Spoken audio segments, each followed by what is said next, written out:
Then if basically you criticise something about ZywOo or say something, maybe he doesn't have the X factor, people basically sort of get like emotional or they acting as though they're offended in some way.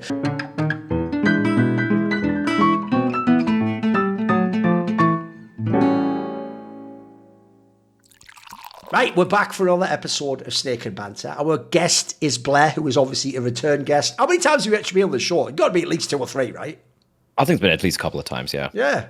So, okay, if people don't know, obviously the meta now is we go straight into the spice. And I actually think there's a perfect topical spice for this one. So what we're going to do is we're going to go to the most beloved category, ugly, especially because you know it's the other thing I do as well, Maui. I'll totally admit it. I put stuff in ugly that is sort of bad, but it's sort of to be like, hey, I didn't say it was bad. I just put it in ugly, man. It's how you interpret it. And then it's just blatantly a bad point. So this is like secretly a bad point, but I do also think there's an ugly element, which is this. If anyone saw very recently on Twitter, Launders both made a video. He did one of those videos on his channel where he addresses a big topic. By the way, he is mega at clickbait because his topic was like, it's like Maui's tweet, but his was actually more serious. It's like, at what moment did you realise ZywOo was the GOAT or something? But then his whole video is why he actually doesn't think ZywOo's the GOAT, why it's like still simple or whatever. And he uses a lot of the classic arguments people have heard, like he doesn't have the same X factor. He's more like he does all the easy things in the game fantastically and he's smooth, but maybe he doesn't like break the game. I'm sure people have all heard all these narratives before. They're pretty famous. They've been outlined by a million people. They're actually also sort of the consensus arguments for and against Simple and ZywOo.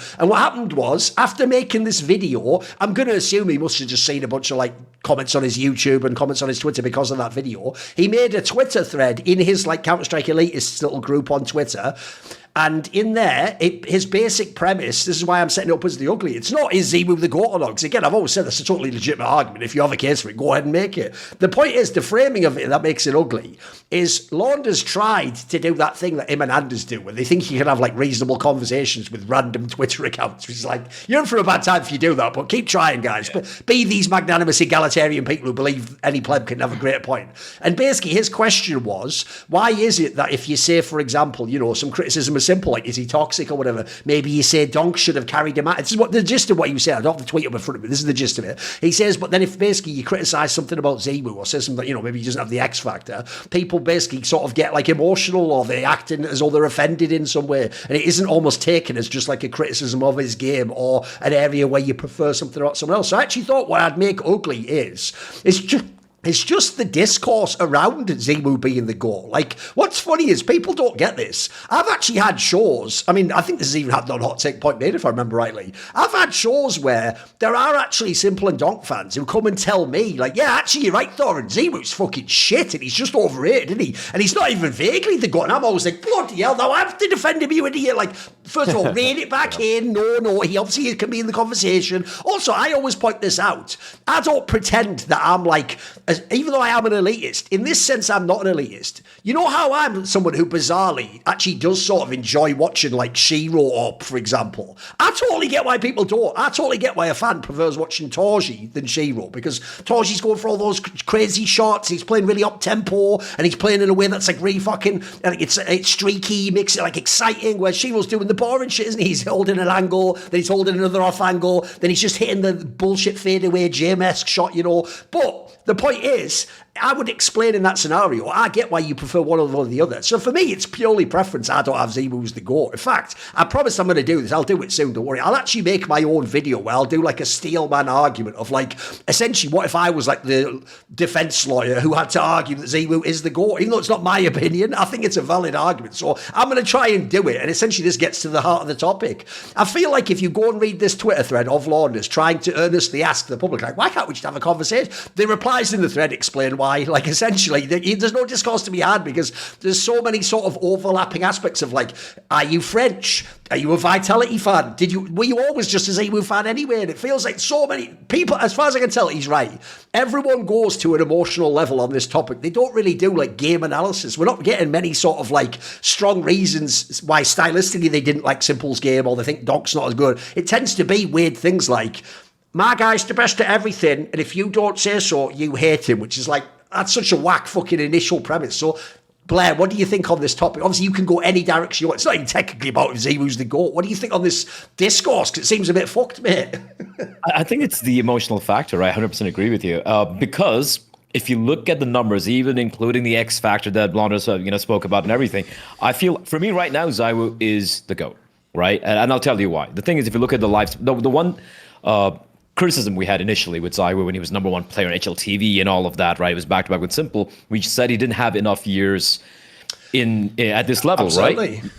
Just count it out. 2019 breakout year. He's on top right there, right? 2019. Now it's 2026. It's been 7 years where he's been top 3 every single year, or winning at times. Yes. Now the most decorated for HLTV or whatever. Right? We know he's been that consistent. If you look at Simple's career, when he started paying attention, was like late 2014, 2015, right? 2015 thereabouts. Then he had his adventures in America, where he was this.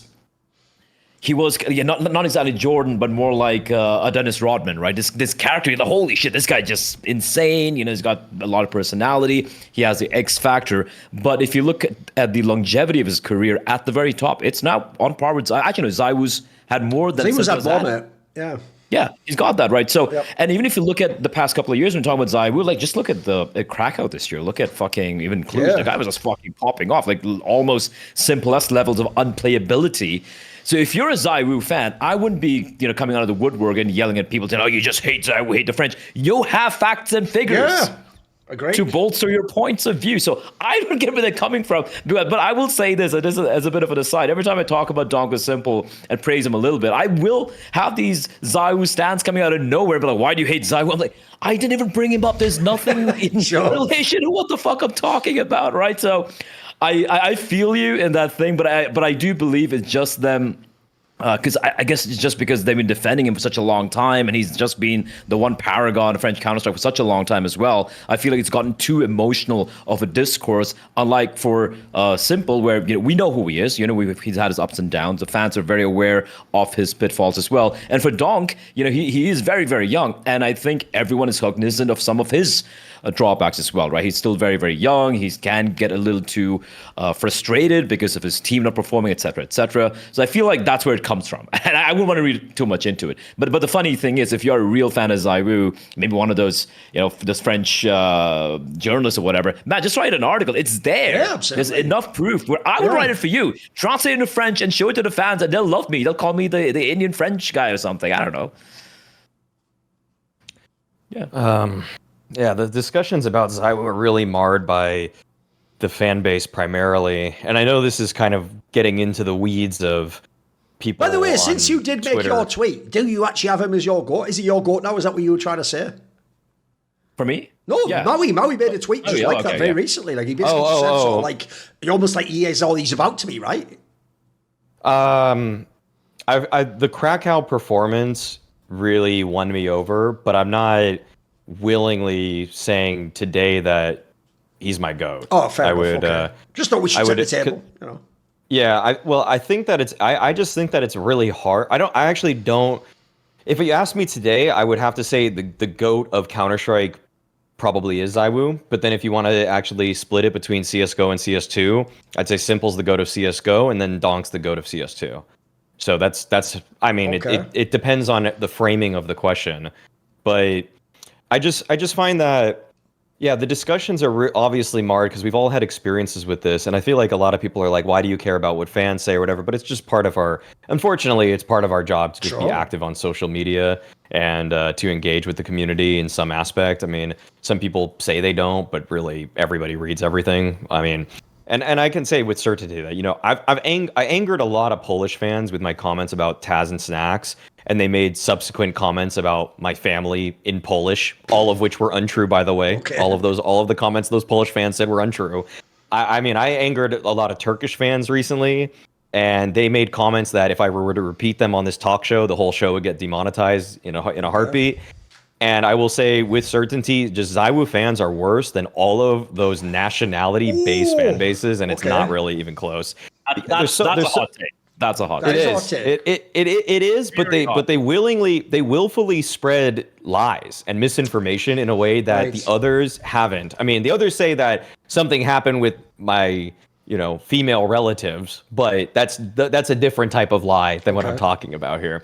They're so bad that this one lie that was created by one of them is still being perpetuated by fans across forums to this day. Because, okay, about a year and a half ago, someone on my Twitch chat asked me when I was co-streaming, why was I rooting against the team playing against Vitality? And I said that the worst part about Vitality is that I hate ZywOo fans. I hate ZywOo fans. And then this fan, the ZywOo fan, clipped my stream to literally cut it right before I said the word fans. Right before I said fans, and then he started posting this on like the HLTV she said you hate ZywOo, it sounded like, right? Yeah, he literally. So he cut it to say for me to say that, and then people still to this day think that there is a stream clip of me where I said that I hate ZywOo. Right. They still think that to this day. Right. And the thing is, I let the stream clip just stay up because I thought it would draw traffic to my stream in the form of hate watchers, but it got so out of hand and that people are still thinking that part of my argument against ZywOo is that I mysteriously hate him, when really the whole time it has been fans like the one that wrote that forum post who clip things and then they just and it's just so annoying to the point where you can't really say anything that even lightly detracts from ZywOo without people thinking you are a bona fide hater of this guy. You know, when I have been at events before where I go on desks and I then say whatever about ZywOo, there will be like, even if I have a single like I say he's had a slow start. If I say he had a slow start in that game, they'll say there Maui goes hating again on ZywOo. You know, it's just, you can't win. You have to just entirely praise this guy to the point where you are on your knees worshiping him, or they won't be satisfied. And I feel like for these fans, I think one thing that was hard to like, and getting to like the actual reality of ZywOo and the discussion there away from the fans there, is that one thing that unfortunately never really happened for him, beyond the cultural impact stuff, and kind of like why I think a lot of us pundits had a hard time coming to grips with ZywOo's greatness, was that he just never really had the hero's journey. Whereas Simple, for example, he showed such promise, such raw ability. He goes to Liquid, he goes overseas, he gets bullied, he kind of crashes out in a couple ways, especially on streams. We see the dark side of him, we saw the good side of him, we saw that he had to address the toxicity, he had to overcome all of these aspects to hone. It almost was that he needed to just become a better person outside the server so that you could bear witness to the greatness in the server. Whereas admittedly, from day one, ZywOo almost was pretty much flawless, and he almost never really had any growth. I mean, there's really, from the Freya interview at the Face It Major to today, ZywOo barely gives a shred more of personality, like legitimately. He really hasn't, in my eyes, he hasn't really grown up as a person. You know, Maui, there was something, French interviews. I think you maybe saw this tweet as well, because I think someone tweeted at us or made a comment on YouTube. Someone said, because we referenced on a past episode, that actually ZywOo, in the interview he did in French with Extase, and someone made the point, and when I looked it up, apparently it's true. Apparently in French, he does give way more like info and personality, but for some reason it just doesn't come through in English, right? I know what you mean. Yeah. I saw that comment too, and it was kind of what I had noted when I had watched closed caption interviews with ZywOo. He will actually feel like he was wronged by HLTV lightly when he doesn't get the second place to MONC, and he was almost disappointed in them. By the way, don't you think if that was in English, like, you would also fuck with that more? Right? Like, think about the whole Torgy thing. People want personality, right? They want you to kind of put yourself out there. Exactly. If there was a quote in English that said, "I'm disappointed in HLTV," boom, headline, boom, we all, dude, I would honestly be like, thank you. Like, ZywOo is also shit talking the top 20 list, which I have made every winter break about for me. Like, every time I'm wasting my life saying this thing sucks, or it's got like a few bad placements, and ZywOo just said it outright in French. He didn't. I mean, it was kind of a, I don't know, the French translation I'm not 100% certain about, but it was more or less that. But it was more or less that. So, yeah, I mean, I think that we just want to see more of the personality. And also, it's not that ZywOo almost had to individually get over all that much. Like, the biggest adversity that it looked like he ever faced in his life was when the team swapped from French to English. Like that, and that was just a 2-month stretch of, it doesn't look like he can communicate that well, and then he got over it. So it's hard to find that as relatable. You know, people love the story of a guy getting over a hardship, but really ZywOo's whole career has just kind of been a golden road and maybe just lightly marred by the fact that it had a one, smirch stone with, Kyojin on it or something. But you know the sad thing I'm even realizing is low key, I would even be like more of a fan and more into his narrative if he shit talked about. I'll give you an example. Here's what would be some amazing shit talk is if he just said something. You can even keep the whole like I'm humble thing, but make it backhanded. Here's what you need to do, ZywOo. You just do a comment like this, like, who can really say who's actually better between me and Simple, even if I won more MVPs? But all I'm saying is he's still playing. So if he's capable of winning 30, why doesn't he just do it? If he did something like that, that'd be like, And also, what I low-key would love about that is that gives you like a greater than 1% chance that Simple might actually just like rage join a better team and try and do it. Like, and also be in it for like the anime narrative of like, come on then, bitch, try me, like Matrix shit like that. Like, just like a comment of okay, you have like an HLTV interview that's just you've got your 30th HLTV MVP medal, which is now 7 more than Simple. Yeah. Do you think this makes you the GOAT? And instead of saying something obvious, or instead of saying something like, yes, I am the GOAT, if he just even just said, isn't it obvious? Something like that. It's still leaving it up to interpretation lightly, but it's a little more badass. Like I just feel just been protected too much. And it sounds weird, right? But it's just like, think about his career. He had AAA, comes from AAA, joins Vitality, and obviously he's the golden goose right there, right? And then he's got Apex. In Apex, I feel like since he does so much of the shit talking of the person, which I fucking love. I adore Apex and all he does. Not just himself as a person, but how much of spice he adds to the scene overall, right? And you have someone like that in your team throughout all the iterations you've had. I feel like because of that, ZywOo never really had to do it. He was always protected, right? Kind of in a way. He never really had to, as Maui said, had his own hero's journey where he had to, sometimes deal with all the brickbats and everything. He's just like, I'm just going to win HLTV #1. I'm just going to do my thing, win my tournaments, and thank you. That's it, And maybe that's why. Maybe I feel like that's the reason why he's never been pushed. He never had to join a new team. He never had to go through any of these ups and downs, which if he had, maybe might be a different ZywOo we know, from what we know right now. I think people also don't know what cultural impact is, so they're always kind of like grasping at what it means and everything like that. Okay, for reference, on Prodigy Agency, ZywOo's own agency, they do list him in the center on the front page, but they show with every person that's in their agency their total audience, and of the people that are their clients, there are numerous people with a greater total audience, even from what Prodigy Agency says themselves. Like Tens has 12x the amount of people as in terms of audience. This Zen guy who's on Vitality's Rocket League team has a bigger audience than him. Okay. They have Scream, who has a bigger audience than him. They've got like people in, I don't even know who this guy on Paper Rex is for Valorant, but he's got a bigger audience than him. Oh, okay. They just have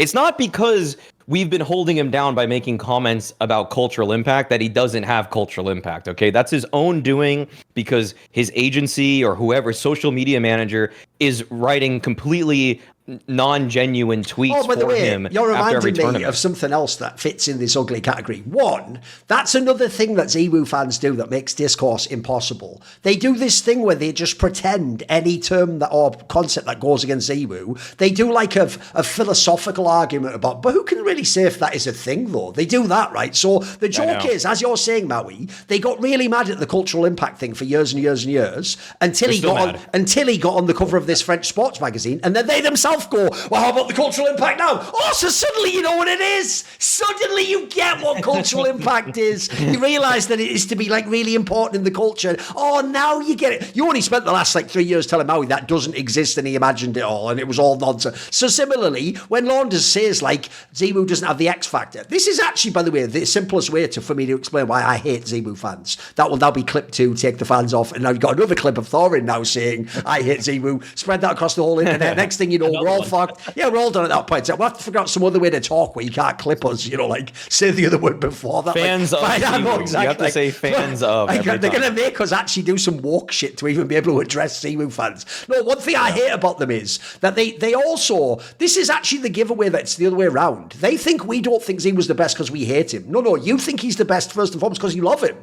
After that comes the game and the fact he's better. And the reason why I say that is, right, I'll give you the obvious example. If you're talking about another sport, right, if I think Michael Jordan's the best basketball player ever, I could still say something like Shaquille O'Neal was more dominant, right? Because I mean, like, physically dominant, imposing, etc. Now imagine if a Michael Jordan fan went, no, he isn't. Michael Jordan was actually just as tall and as big and as intimidating. You'd be like, well, you're not even arguing the argument anymore, but you're just being an idiot. So similarly, when Launders had the audacity to say he doesn't have the X factor, by the way, remember, he only means contrasted against Simple, who, by the way, probably had the greatest X factor to ever be in esports. Like, it's even his personality, isn't he? He has to just force the game his way. It's just who he is. He's a tyrant, isn't he? So what's mad is, and by the way, the obvious joke with Simple's career is, he should never have picked a fucking team game. He should have just played a fucking 1v1 game, then there'd be no problem, would there? But anyway, he chose to pick a player. So the point is, they don't just go, well, yeah, fair enough, Simple has the X factor, but ZywOo has everything else. They go, either they go, what even is X Factor? That's just like a word you made up to hate on, which is like, oh, okay, we're now pretending, we're going to gaslight us all that we haven't all been saying X Factor for like 10 plus years in a CS context.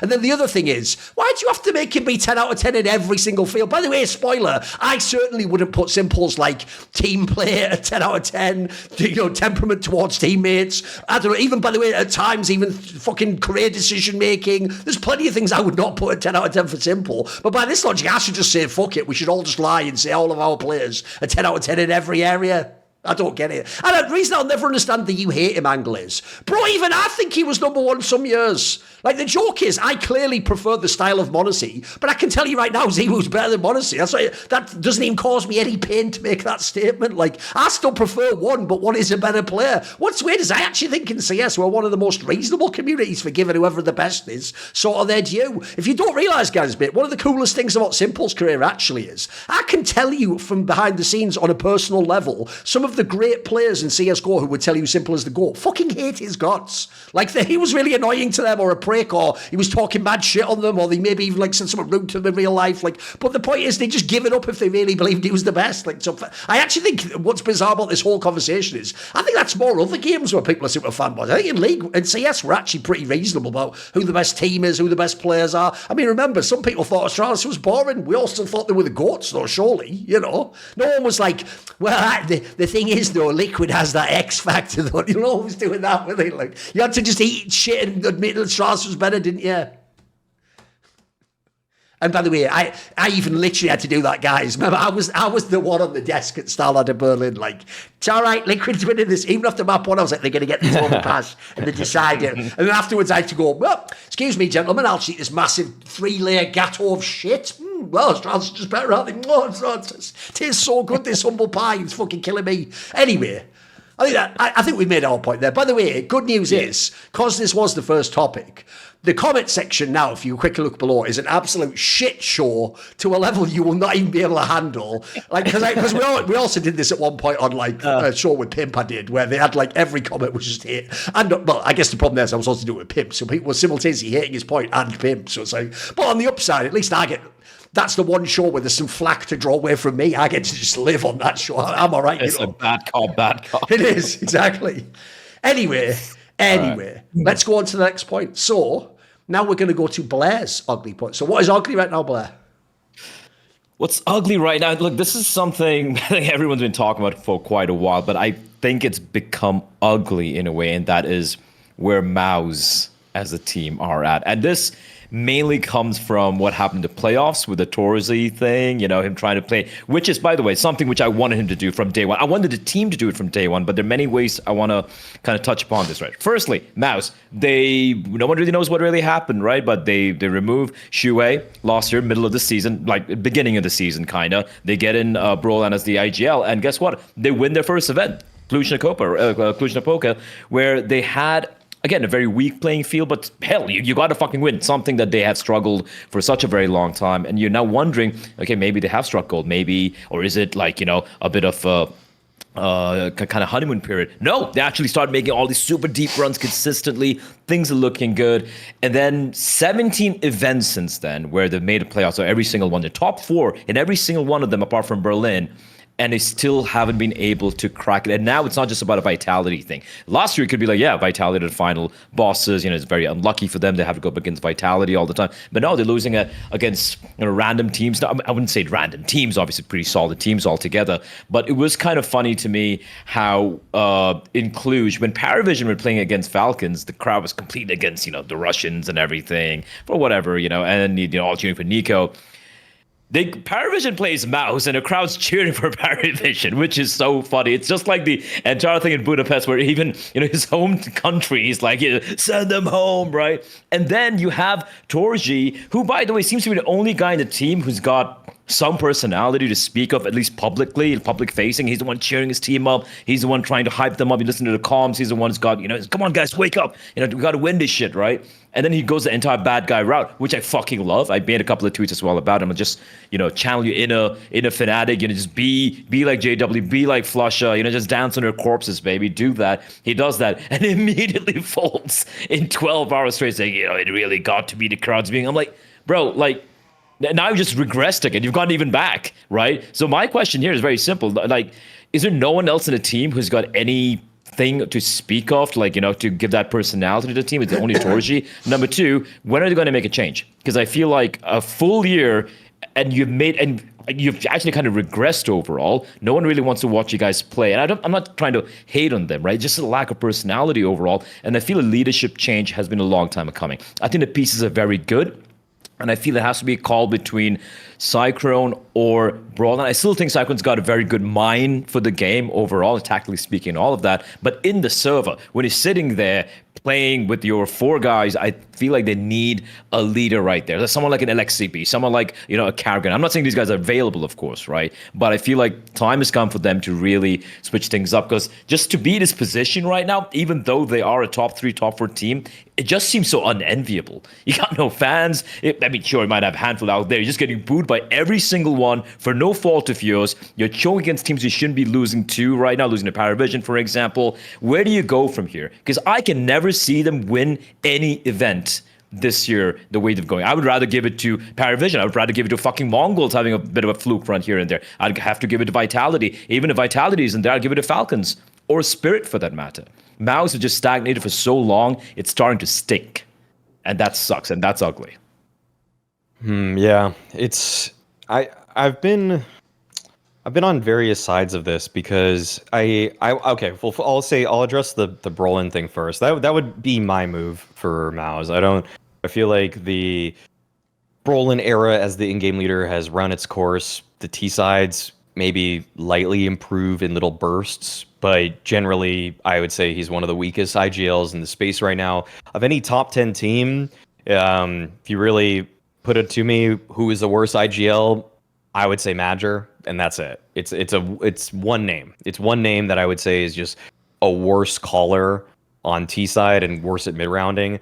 And I would actually even make the argument that Major might be a better mid rounder than Brolin in some aspects, but Brolin would be a better fragger, and I would probably rather have him on my team over Major for that aspect. I beyond that though, what I'm on multiple sides of or unsure of on my position is that when Heroic had Cadian and Stown and Yabby and all those guys, it always kind of felt like this is a team that could win, but they were coming up short in a handful of ways. But I saw them win on stages. I saw them hold their composure, I'd say, more frequently. And who they generally lost to, they lost to Gamer Legion, which was horrible for them. But they also were able to win a Blast Fall Finals, a Blast Spring Finals. They won the ESL Pro League, albeit online, but it was all the best teams in the world. I would consider all of those more impressive than anything MOUZ has done so far in the Brolin era. The timeline that Heroic was winning events, though, was roughly one every year, because Pro League was won in the middle of 2021. The Fall Finals was won about a year and some change later, but then the Spring Finals was won about 7 months later. But they always, to me, were contesting, but they just didn't have a star player. But when things could click, it could work for them. And one thing I've kind of felt before is that if you're an organization that has a team that can win trophies, that has proven they can win real tier 1 trophies, even though you're not winning all the time, the likelihood that a roster move will send you into that 8th to 10th range is probably more likely than making the roster move that would actually elevate you to number 1 in the world. And so with Heroic, I was actually kind of okay with them sticking together for a pretty long time until the stabby stuff happened.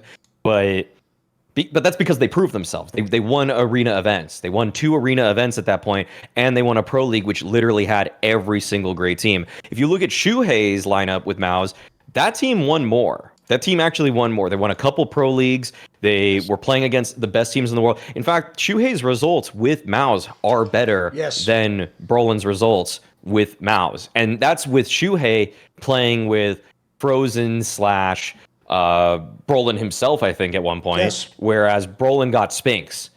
So a lot of people wanted to clown Shuhei and say Shuhei was the problem in the 6-month aftermath of MOUZ. But really, who was the leader that could actually make you better than the sum of your parts? It was Shuhei. It wasn't Brolin's. Brolin's never shown that. There's actually literally never been a tournament where MOUZ had a worse team that won a tournament. I mean, Cluj, they were just the best team there. I don't think you could have put almost anybody in that middle seat and they would have captained them to a trophy lift there. But once they start playing better teams, better opposition, then they consistently crumble. And there's never even been a moment where I felt like, wow, Brolin's calling is what got them over the line in this game. That just has never happened, and it hasn't and it doesn't look like it's going to happen.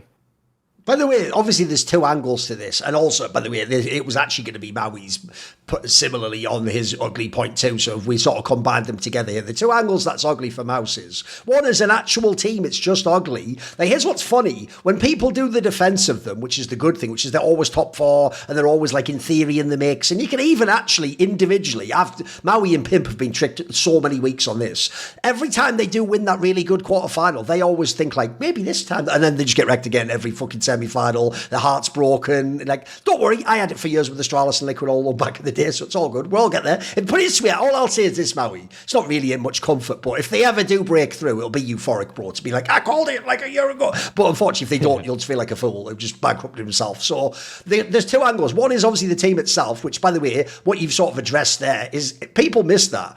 The real issue this team has is it's sort of logical why they're so consistent. They have no bad players, and I think in theory everyone's at least decent. And I agree on the Brolan one. Maybe he's not actually that good, but he's also clearly not like a massive limiting factor. They can still execute their style, etc. The problem they obviously have is they don't really have anyone who's the best at anything they do. Like, do they have the best coach? Probably not. He's pretty good. Do they have the best players? Not really, but they're pretty good in their roles. They have the best IGL? Definitely not, but even so, he's not the worst. Like, they're not really.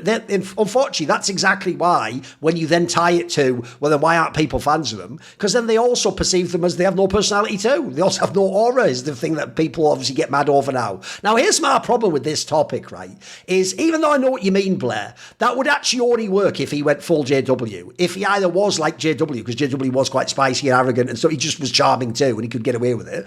Or you need literally someone like me to actually write the lines for you, mate. Otherwise, as you see here, you'll come up with one line, but then you'll feel bad. The sad thing is, they're just going to fumble it when they say it out live, right? They're going to fuck it up. The thing is, with his team, again, just to address what Maui said as well, right? Seen a few people defend them online saying, oh, maybe MOUZ is an org, we're just happy with having a team that's consistently top 3 throughout the year. How many teams do that? I agree with you, but I look at someone like Blade, right? Navi, when they had Jail and everyone, and how that team was always more than some of their pots. Yes. When they were team of the year in 20, when they won the major, they dipped off a little bit, and yet they were consistently placing on top, winning a lot of events. Didn't make it to the playoffs, of course, in Shanghai, but still a great year for them. The output from that 5-man roster was ridiculous, considering the names right there, right? Yes. So it could be a combination of both. I want to give a lot of credit to Blade, obviously, but also Alexi B for being who he is and how he works with that team. But I just want to imagine this bizarro world where you have the 4 MOUZ players outside of Brolan, and you put in Alexia and Blade. That team could fuck shit up. Yeah. It would be scary to go up against them, right? They'll have a whole different approach with Blade coming in. You have someone like, Alexi B, who is a leader of men. I think has shown that time and time again over the years, over a very long career as well. Suddenly you look at his team and you're like, this is a team I'd fuck with. This is a team that looks fucking fun to watch as well. You're going to get fans at the same time. So that's the thing. The pieces are really solid. Just this particular iteration doesn't work, doesn't click. Could be the coach, could be the IGL. I think it's both. Also, on that point, by the way, two things. One, I love the contrast, because I agree. I actually even think, even to this day, I think, even with the Shui roster, I don't think the Shui roster is more talented than that Na'Vi roster. Like, but as you say, the difference is Blade and Lexi, no excuses. They just got the absolute most they could. And I'll even give you a contrast. If everyone remembers 2024, at the end of 2024, there's no Na'Vi player except Bates just for the role that you would put on another big team to make them better.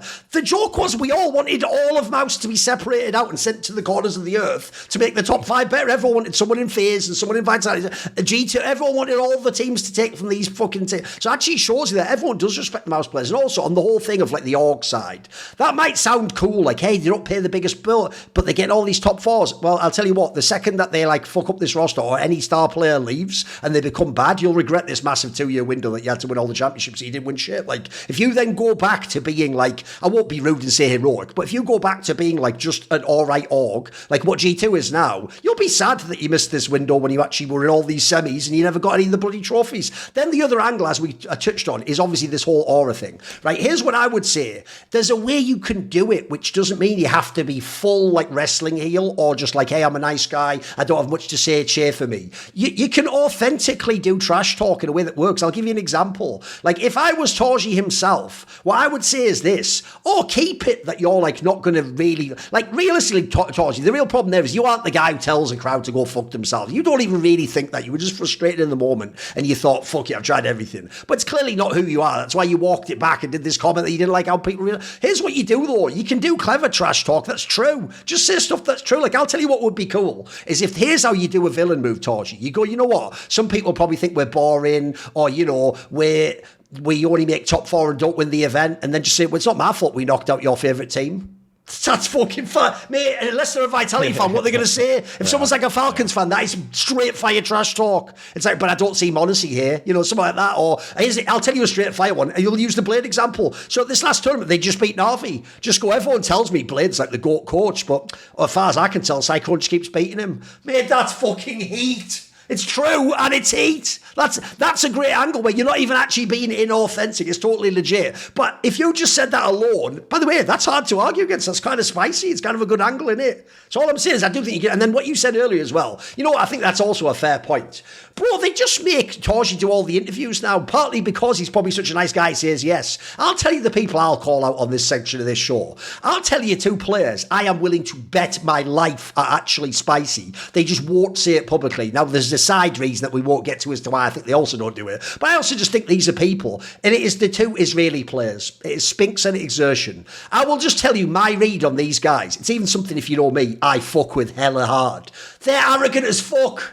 They clearly think they are the shit at their roles. Look, they'll never come out and say some dumb shit like, Exertion like, I'm better than Donk, and then Spinks like, well, that's funny, I'm better than Rock. But I'll tell you what, I don't believe outside of those 2 players, they think anyone in the world can do their role as well as them. I think these guys are spicy. I think if Spinks actually ever could beat Vitality, he'd be talking some mad shit on their team, mate. He'd be doing what Apex does, where you send the banter back, you know, like, hey, we used to play together, how's it working out with Robs? So you'd be doing that, you know. But the problem is, one, I think they let Torji do all the interviews and be the magnet for all the hate and all the fucking, you're boring. And then 2, they're just sort of the people who are arrogant to the idea, they think in their mind and fragging the game. I don't think they want to make these statements. But I do think, by the way, if you ever want to be spicy, get one of these motherfuckers on the mic. They have so many more narratives they could go, especially the Spinks one. Mate, it's Vitality kicking your head in every time. You don't have anything to say about that. You don't have any comment on the fact essentially your ex-teammate, like in this scenario, has like their new girlfriend is fucking you up every time. Come on, mate. You must have something you got going on in your head for that. Come on. It does feel like whenever Vitality do play MOUZ, apart from just losing to them every time, you're just getting bullied, man. Every clip that Apex has had in the past year, I think 70% is just him yelling at Spinks. Like, literally, you're like, fuck you, bro, I hate you. Because you have to realise, like, 90% of it is just him seeing Spinks die in some, like, baity position and then thinking back to 2024 and going, I told you to stop fucking doing that in 2024, motherfucker. But, like, this is the way to do it, innit? And the last thing is, notice I didn't say put Brolan or fucking Yimpat on the mic. Brolan is just a chill guy, mate. And then Yimfat's in, because Yimpat could be funny. But here's the problem. Because he's finished, that just manifests as like, maybe I jerk off. Like, that's all he's got, mate. That's all that's in the locker. Like, there's not really like a lot of material. Yimpat has some cheeky lines. Yeah, he has some cheeky. I mean, in their vlogs, in the vlogs before playing Na'Vi, he said that he was gonna clap some cheeks or something, right? Yeah, he's going to clap some cheeks. He's going to clap Alexi B's cheeks. I do notice they're all weirdly sexual over elements. I don't know why that's his whole angle. I know exactly. Yeah, but then, I mean, also, when he did the post-game interview with James Banks after they won the third place game versus the Mongols, he just said nothing. Like, he actually, watch it back, and it feels like he's going to say something, but he's just like, yes, we are not important. It's not, we're not playing as well as we could, but we need to play better. And then we're looking, it's just like, come on. Like, I just watched a vlog of you talking like locker room talk, and then now on stage it's just nothing, just completely dry. It just sucks. Also, imagine if you are Alexi B. That's some nightmare fuel seeing Impact's face like, I'm going to clap those cheeks. I know. Excuse me, sir. It's funny how a team like MongolZ, who can barely speak English, have more international fans than a team who everyone speaks English. I'm like, guys, something's so wrong. Anyway, by the way, we can even use that as the final example. Does anyone look at the MongolZ roster last year and go, that's better than all these MOUZ? No one does. They still won fucking EWC, mate. Like, it's not like it's impossible. Because that's one thing, lastly, I'll leave it on here. If you are a MOUZ fan or player, don't ever say the following, because I've seen people try to imply this, that you're not winning just because of Vitality. Bro, Vitality was giving championships away for free that second season. Yeah. Just you didn't get one of them. You even beat them, for fuck's sake, and didn't win. Like, that only worked in season one. In season one, I'll give you that. No one could beat Vitality. After that, plenty of people did, mate. So miss me with that bullshit. Okay, Maui, what is your revised ugly point? My ugly point is just that this is unfortunately hard capping Furia, that even though he was clearly the Rookie of the Year, molodoy is just... He's having trouble. He's definitely having trouble. Right, this comment section is now 100% ruined, but keep going. We've already destroyed it. Wait, you wanted the Turks as well. And now the entirety of Brazil. This is pretty cool. He even technically on the mouse point managed to get a shot at Madger in there, so the comment section absolute shit show right now. Go on, True, totally true. No MOUZ fans. We just need... Comments usually lead to the video getting more recommendations on YouTube, so it's all part of the master plan. Yeah. molodoy, unfortunately, is just... I feel like partially he's getting figured out, partially he is just playing worse in these high-pressure moments, and it's taking Furia out of contention in these kinds of tournaments. It's really frustrating that he can have as bad of a series as he did versus the MongolZ in the quarterfinals there. Obviously, we've already talked about his playoff woes. But I mean, even also going back to the Krakow Grand Final, where he was the worst rated player in the entire series. And it's like, I mean, the reason that Furia had their rise was a couple things. I think that Caserado and Yuri just stayed ready. They were just always in actually really solid form, even if they weren't getting the wins under their belt. Fallen has actually been a completely competent captain, IGL, both in-game, out of the game. Even as an individual player, he's not as much of a liability as I would have expected he would have been when he swapped over to the rifle. And well, obviously, Yekindar bringing in such a great secondary voice, but also the exciting factor was that molodoy on any given day could be competing with the best operas in the world and look like the best guy in the server. But then when it comes to now these high pressure games versus top teams, he's now it's a pattern. Now it's becoming a pattern. The fact that at the Krakow Grand Finals, he being the worst is just so far beneath him. Being the absolute worst. I mean, that's just extremely disappointing. On the final map, by the way, versus Vitality, the dude put up 38 ADR. He's a ghost. He's a ghost. He's vanished. It's not been too long yet. He's only been on Furia for about 9 months. So there is a little bit more time to grow, but I don't think this is changing overnight. And I also think that this is really, really hurting Furia tremendously in ways that now it just felt like they were supposed to be the contender. I think that's what's most frustrating about this for me, is that they were supposed to be the team that could take down Vitality, or to at least battle for whether even Vitality has an era. But if molodoy is just going to play like this, there's no hope. I have a counter take to this. I feel like they were the dog horse for the major last year, right? Like, where everyone was disappointed. They were the ones who were supposed to take down Vitality and everything. But even if you look at the results, I agree with Maui that he has had his struggles, but it's not. But it feels like he has evolved as time has gone. It's just that he's struggling at the biggest moments. Earlier, playoffs were a bit of a struggle. Like this year, for example, again in Krakow against Vitality, sure, he did crumble, but if you look at his playoff performances, it was still solid against the the rest of the field, so to speak, right? And then, yeah, the MongolZ game, that was an anomaly. I feel like I think they 100% should have been the ones to win that. They were the favorites, and him struggling as well. But I feel like overall, I don't know. I just want to kind of feel like he just has these bad days. And it's just unfortunate it happens, against uncertain days, right? Like, for example, the bad day he had against Vitality in Krakow, it could have maybe happened in one of the semifinals, on the quarterfinals. I feel like he struggles to find consistency in playoffs. And I don't think it's team specific, so to speak, if that makes sense, right? It could be against MongolZ. It could even be against the Falcons, so to speak. But otherwise, like just offing wise, man, I just feel like I would rank him above anyone out there right now. I'd rank him above MOUZ. In all honesty, just pure opping prowess when it comes to all these games. And then the only person I'd put above him would be, well, ZywOo when he's picking up the AWP. So that would be my counter to that. All right, his counter is just being a casual from HLTV forums. Fair enough. Okay, we can all take different roles on this show. It's all good. Hey, you got to have someone support us. Okay. Everyone's hating on this video. No, here's the thing. I will just say this. First of all, I disagree with that. I don't think he's as good as MOUZ personally. But I also think that it's actually the nature of the teams they're on which make them look so contrasting. Like the problem MOUZ has is he carries every game except the last one when they lose. That's it. Like, so it makes him look shit every time. Whereas the problem molodoy has is his team is actually so good he can always get to a deep run in the tournament. But sometimes he also then has some bad form. Like his playoff stats this year is shit, unfortunately. Like they've dropped off a lot from last year. And also, I think here's the problem: is his team is so good they should be contending to win tournaments. So he's also in a slightly unfair position for someone who's effectively a rookie at tier 1, which is, I always make this point. If he didn't play for this team, I'll pick a team even that's got regional players. He would be. Imagine instead he was the AWPer on foot.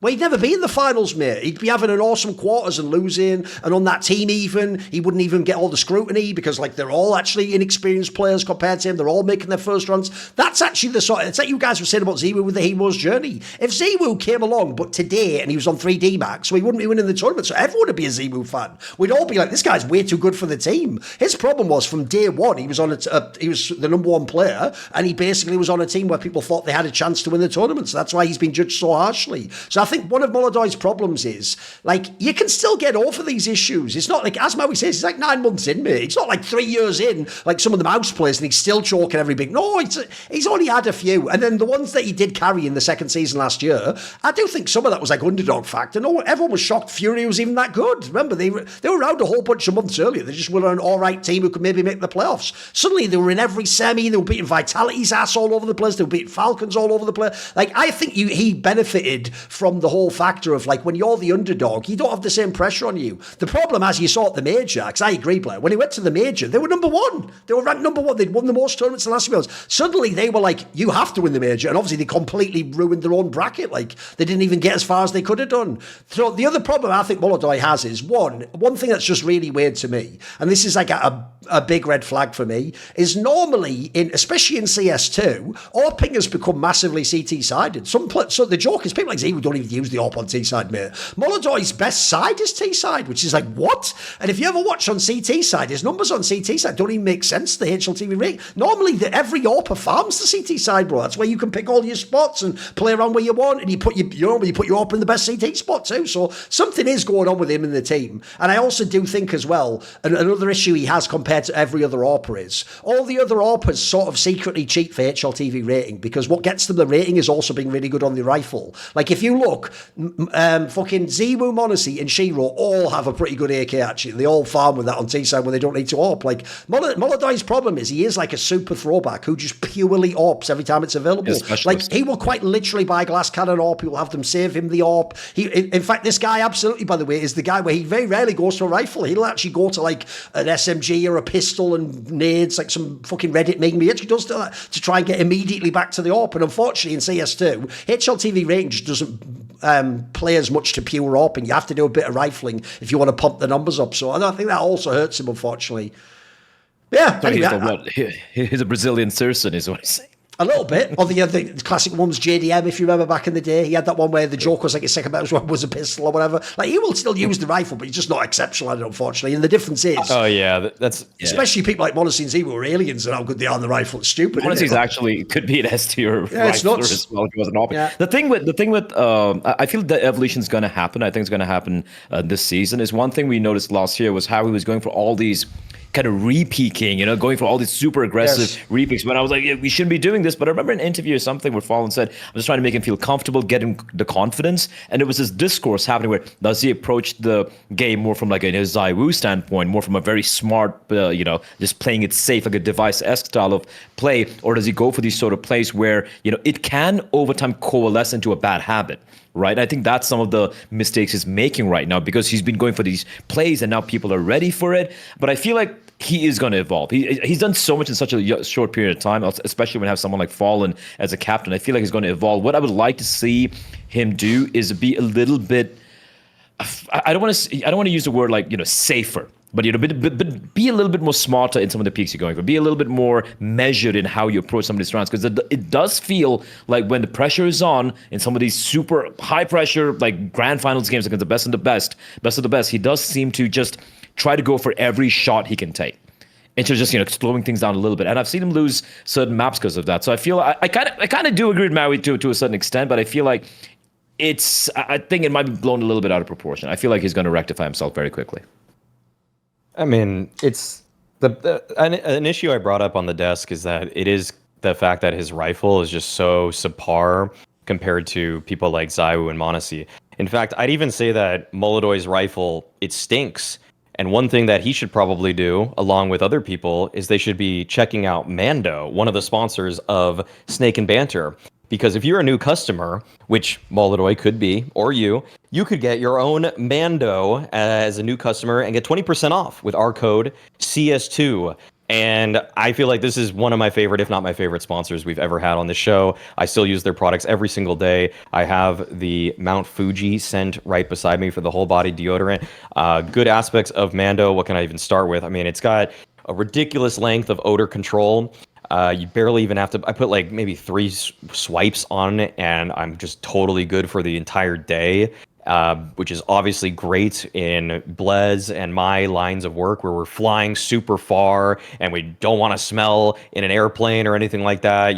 Get off the plane, you meet your colleagues, and the worst thing that you could possibly do, bad breath or just have BO. But with Mando, doesn't happen, okay? It's simple. They rethought what causes body odor. They went back to the lab. They changed up the formula. They made it just really target odor at the source instead of just trying to be a pure antiperspirant. And so get your own. The scents are amazing. I can't recommend them enough. Cedar Grove is also a really good scent too if you're not into this kind of like cooler Mount Fuji smell, or if you want something that's a little more manly, maybe you could get the bourbon leather smell. But either way, go to their website, shopmando.com for 20% off site-wide and free shipping. Or maybe you can even just find them in your local retailers. It won't help us as much if you buy it from there, but you'll smell better. And that's what I care about. See, technically, if molodoy did listen to all that and buy it, though, his ARPing still would be the same. But then he'd go, but I do smell great while I'm doing it, though. So fair enough. It did work out in the end. It's that simple. It's that easy. Okay, now we will go with Bleh. Let's do the good points now. So what is good? What's good at the moment? The good, it's an obvious one, but I think it has to be said, especially because of what happened in Cluj. It's PARIVISION, right? Coming in, they showed up in Blast, they wrecked house, destroyed everyone, looked incredible, but there was a little caveat. It was a bit of a studio event. It was online for the majority of it. It was a tiny little, it's kind of like all those multi events that happen, right? It's never really going to be a crowd. It's not a real deal. Nice studio and everything. Great debut for J-Man and his followers. Great stuff. Amazing. Krakow happens. They lose to fucking Astralis. By the way, I like this new Astralis, by the way. I feel like they might actually go quite deep down the line this season. But that aside, you're now wondering, was this a fluke? Was this all just, flash in the pan? Also, because coming into Cluj, even if they make it to the playoffs, there's going to be a crowd. These kids have never played in front of a big arena, and Cluj is a substantially, it's a nice arena. It's not exactly as packed as, let's say, Cologne or some of the bigger majors we've had, but can be pretty intimidating. What do? They make it to the playoffs and make it all the way to the finals. And once again, James proves that, he is indeed the truth, and somehow has found another 4 kids and made them work. And what I love a lot about PARIVISION being kind of like the real deal, which I guess we could say, a span of 3 events, 3 kind of S-tier events. If you, I think Blast would be more like, S- in all honesty, right? Just the fact that they're able to win one and reach the finals of 1 out of 3, I think that's quite commendable considering Vitality exists, considering Falcons are there, considering Spirit's there as well, right? And for me, it's about the fact that PARIVISION punishes teams. They punish bad CS. They punish mistakes. They punish the like of Falcons for the stupid shit they pull off in servers. And that's what we need. James, he's not just a savior. He is the punisher. He will punish you for mistakes. And I feel like that's what the scene needs right now. A team like this who plays this super almost perfect style of CS. It's not as good as, Vitality because of the pieces they have, but just the fact that James is able to make this work, and also just watching, everyone is watching all this like 200 IQ moments from James, right? With the AWP and everything, and looking out towards long. But for me, it's more about how he just commands his team to do what needs to be done when they need to. Because my strays are barking in the background. If you guys didn't hear that. Oh, good. No? All right, lovely.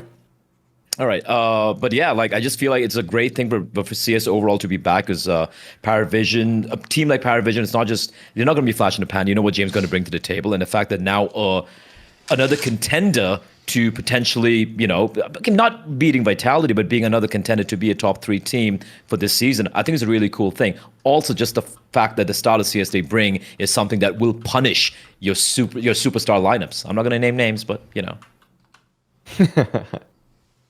The PARIVISION grand final appearance that they had in Cluj was, it was definitely a testament to the fact that what James is doing with that group is actually sustainable. But I said immediately, Ted and I did a podcast on his show right after the bounty, and I'm doubling down, tripling down, doesn't matter. I'll say it over and over again. They're not lifting another trophy for me. I don't see it happening. They definitely caught fire at the perfect time, when a lot of the teams are coming back from a winter break with varying levels of practice, and they're the team that lives on a boot camp. There's no better perfect storm you could even devise in order to get a team a win like that.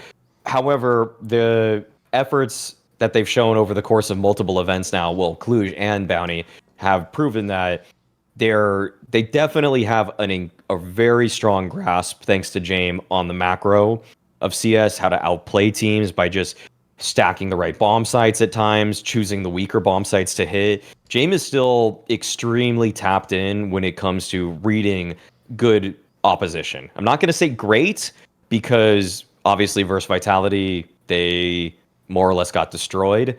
But against really good teams, they're definitely ready to ruin somebody's day, as they did for MOUZ. And I feel like the problem with PARIVISION for me in the long run is just the lack of star power, because I look at a Vitality team that's so on the ball when it comes to tactics, but even when the tactics and the anti-strats aren't going perfectly, there's always somebody that steps up. MezZ's had how many grand finals and playoff games where he's just popped off. They have Rops. Obviously, they have the arguably most consistent superstar in ZywOo that's supporting all of it. And there will even just be games where Apex outcalls the opponents too. So it's like pick your win condition on any given day. Whereas PARIVISION, it's almost, I still believe in the fact that they're going to make more playoffs moving forward. So I don't think that aspect of it is a fluke, but the victory definitely is for me, just because when your best players are James and ZywOo, I'm sorry, but we've already seen that ZywOo is barely a capable player on another tier 1 team. And James, despite the fact that he's got that idiosyncratic style, he's not an opper that I'm going to rely on to take over a game and win me a map, or win me a series. That is, actually, he can win you a map. He can win you a Dust too. That's kind of the one map where he gets out of his shell a little bit. And but all in all, it is a good point, because it is, to me, very impressive that they were able to take down MOUZ in the fashion that they did. That to me definitely convinced me that they are legit. And I'll even also triple down on another point I made after the bounty, which is that I said that when they beat Nucleons on Falcons, I said if they had Kyosuke, Falcons are winning that next one. I'm gonna do it again. If the next time Falcons play PARIVISION, third time's the charm. Falcons are beating them. Third time's the charm. Yeah, they won't choke around that they had no business choking next time. I do have a follow up. I do have a follow up though. Like, but do you feel like the other players, like your Belchinox and Shilos and all these guys, like considering how green they are to like S tier Counter Strike, and how they've somehow managed to kind of hold their own, do you not potentially see them raising their floor, so to speak, individually? I'm not saying like someone coming up to become, kind of blossoming into a star, but just like the floor raising overall would still make them as... Okay, let me put it this way. Bit of a hot take here, but they could potentially do what MOUZ were doing last year. Maybe not winning anything, but consistent play of top 4 appearances throughout, if they continue to grow the way they are right now. The tough point that PARIVISION are going to run into is if that actually happens, that they have individuals that could theoretically take over rounds and games, but then they have to leave the game system and the calling for that round to execute whatever their individual idea is. Because to me, the reason PARIVISION are as good as they are is because they're so steadfast in listening to his calls. If James tells them to run through a smoke, all 3 of them are going to run through it at the same time. If James says, no, let's actually stack 4 on this one bomb site on this round and leave the other bomb site completely open, they do it on that round. And if they get a little bit better, then theoretically they should be able to exercise a little bit more of their will. But if they're just consistently working within the confines of whatever Jane wants to do round to round, I don't know how they express that individual ability in a way that would not just that still appeases Jame and doesn't cause some kind of conflict. I think an example of this is, look at what happened with Cadian when he worked with Liquid, and Twist and Yekindar are like, nah, Cadian, we're not going to do that. We're not going to just stack a bomb site. We're going to play split up. We're going to play this default style we like to, because your heavy risk gamble style based off of your reads is not how we've won Counter-Strike in the past. That being said, I think that the players on PARIVISION should buy into Jame, obviously, as they try to level up, but I don't know how the spacing's already so good. The way they play out late round situations is already really strong. They already executed strats to a very high level. So I'm not sure where they get that extra output as individuals when they're all, at the end of the day, soldiers. I think I saw a little bit of it on Inferno, if you guys remember, like the final map with Vitality, right? Like first you're about to get completely smacked around, but I felt like in Inferno, it felt a little bit more...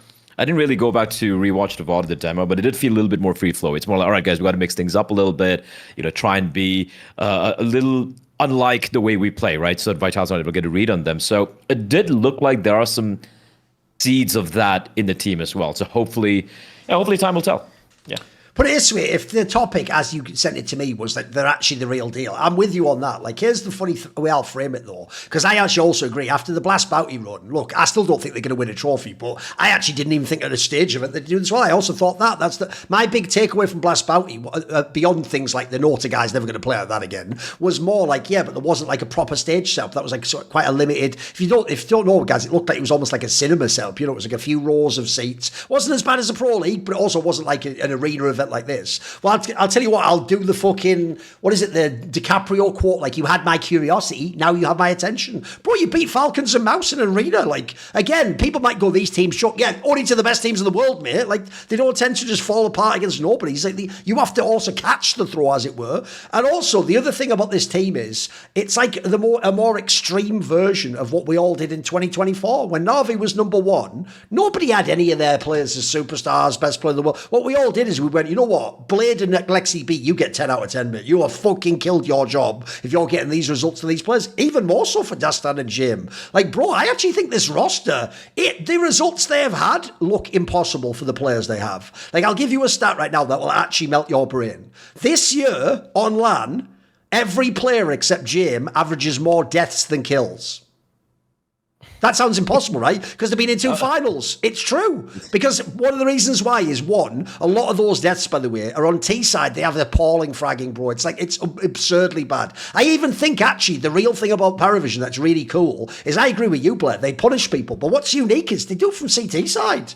Like, their CT side. Jim, bizarrely, we all made fun of Nico when they were like, Nico's the CT IGL in G2. We were like, that's like when you give the little kid next to the mom a fake steering wheel like Maggie in The Simpsons. Like, you're driving too, beep, beep. Like, that's not real. There's no such thing in NBK as IGL. Turns out I'm wrong. Jim actually is the only player, as far as I can tell, who properly, fully IGL CT side and seems to actually, like, on CT side, play like StarCraft and move all the units around the map. Like, he constantly does these gambles. And also, if you notice, they have some of the most... I'll give this to Jim. If these are his calls, which I have to believe they are because these are all rookies, he has some of the most unbelievable, like, blind rotation calls I have ever seen in CS. Like, it is like, I'm watching the T side and they haven't given any info with it. They haven't been spotted at all. And he'll just make like a mad read just as you're doing your slow fake to the other site. And when you then attack the site, you're like, how is he here already? Like, I didn't even throw a flash or anything. It's nuts how good he is. So I agree with you, Bleh. If you go and look, especially because outside of Vitality, we have a lot of like top teams that have flaws. Mate, if you're a team who has a even vaguely slightly dodgy IGL at reading the game on T side, you're in for hell on earth when you fucking run into those sites. He's got the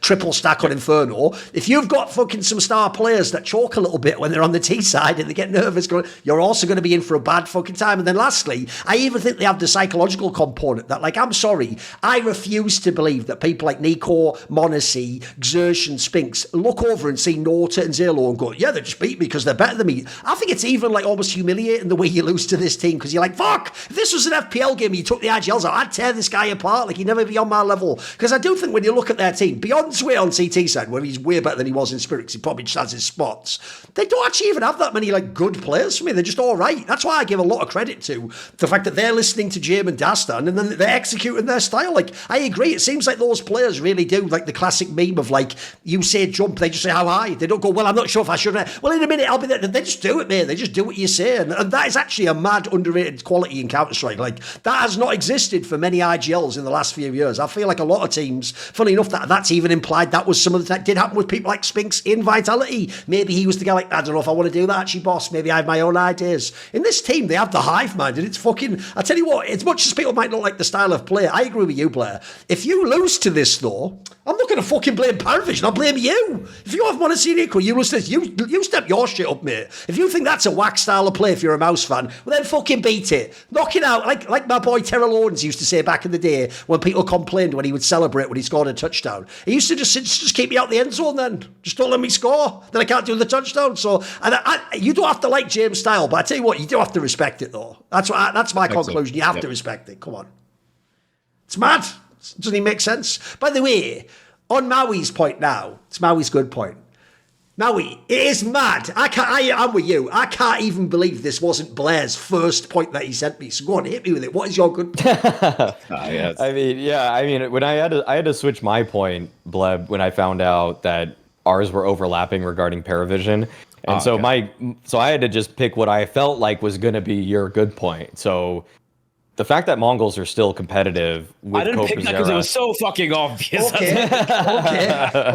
I just think it deserves to be addressed. Yeah, I just think it needs it needs to be addressed. I found that, I mean, CobraZera just totally humbled Furia. I mean, it was shocking. I think that also in the wake of Senzu's absence, the way that 910 has actually stepped up a bit, one thing that I was really concerned about when watching Krakow is that I was watching them thinking, okay, I mean, I wasn't too sold on CobraZera at that time. It seems like he's already actually gelling a lot better.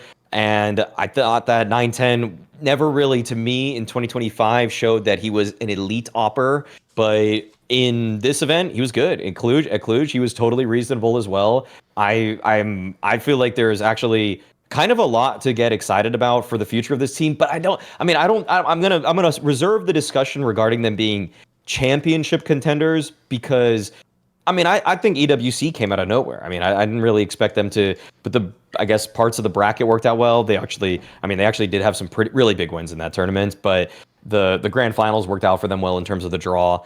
And I'm not counting them out entirely, but if Blade said that he thinks that Na'vi are going to be trophy contenders, I think MongolZ is closer for sure. I think I wouldn't even second guess that. I just, and that's for me not believing in them. That's why it's exciting with the MongolZ right now that they still can play this style that also to their own credit is a little bit unique. It's not as just set piece heavy. They can still default in some ways. I'd say Cobra has kind of become more of the entry at times for them. Like I feel like he just kind of has to be the first guy in.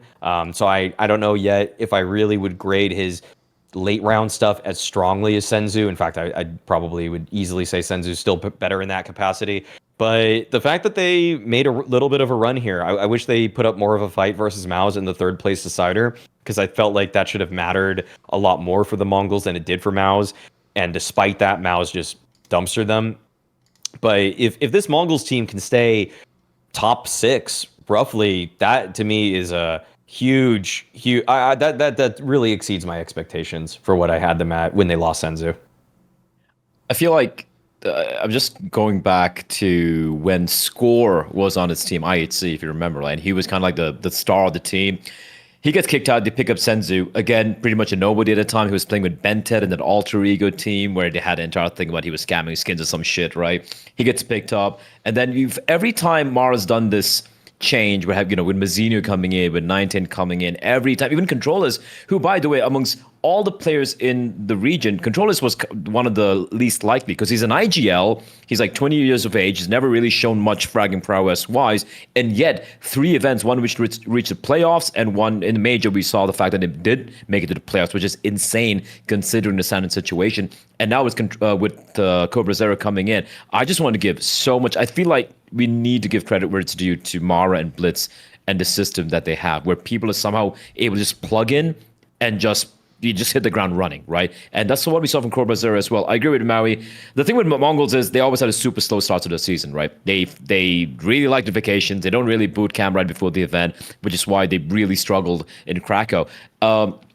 Here we saw, you could clearly see that Cobra was way more comfortable in the team right now, which is why I think he was able to perform the way he did. But more impressively for me was the fact that first arena event for this kid, never been in an arena, and you all remember how Senzu struggled for such a long time in playoffs. Yeah. This kid just popped off. He top fragged in that game where they got the win as well in the arena, which for me is... Honestly, it's even better than when Senzu joined his team or Mauisnake or 910 because everyone took a while to ramp up. But he's pretty much just immediately plugged in and is fragging out already. And just to answer your question, I feel like, just the fact that they're making him entry right now is because he just doesn't have the experience with his late round moments. But when you have someone like Mauisnake and Techno in the team, might as well let this guy just go in and crack heads and then let them close it out. So I agree with you. I don't think they're going to be favorites in any stacked events this year, or even like, not favorites, but more like a title contender in any shape, form whatsoever. But if they're able to continue this, being a playoffs team, which looks likely right now with this kid coming in, but also if they're able to maybe win the one-off team where, Vitality might have an off tournament or something like that, they can definitely do a Furia of what they did late last year, for example. So yeah, good stuff from them. No, by the way, I'm also with you. I think this is a clear good. There's not really any downside even. Like, if you look at even at this tournament run they just had, they beat both Na'Vi and Furia. Like, those are 2 teams on paper I would have easily thought would beat them and should be in their position in the semis or in the playoffs. So already, and you add that to what they did without Senzu last year, where they were still getting wins over G2, etc. Like, they've beaten some actual real legit teams without Senzu. The problem with this one is, I actually was so ready when Senzu left or benched himself or whatever they claim to be like, who gives a shit about this team now? This team is going to now become like the 27th best team in World CS, and we'll all just go back to, essentially we'll be back in the IHC days, we'll be back to the plains, and let's see if you can make it through if you have like a life game from the Opera or some shit like that. Instead, if you look, mate, this is another team where I have to say again, I'm giving mad props to the coach and IGL, like Blitz and Amara. First of all, if you are Blitz, bro, you're doing some karrigan shit now. You can just put anyone in your team and immediately get results. Like, that's one of the reasons we call karrigan the GOAT. Like, no one can do that. Normally, we actually give you the excuse if you have a standard that you don't have to perform. Like, this guy, because you nailed it there, Bleh. One thing a lot of people aren't aware of about the controller's angle is, if you watch, he clearly was forced to try and play like Senzu, just a worse version because he isn't Senzu. But a lot of people don't know this, Bleh.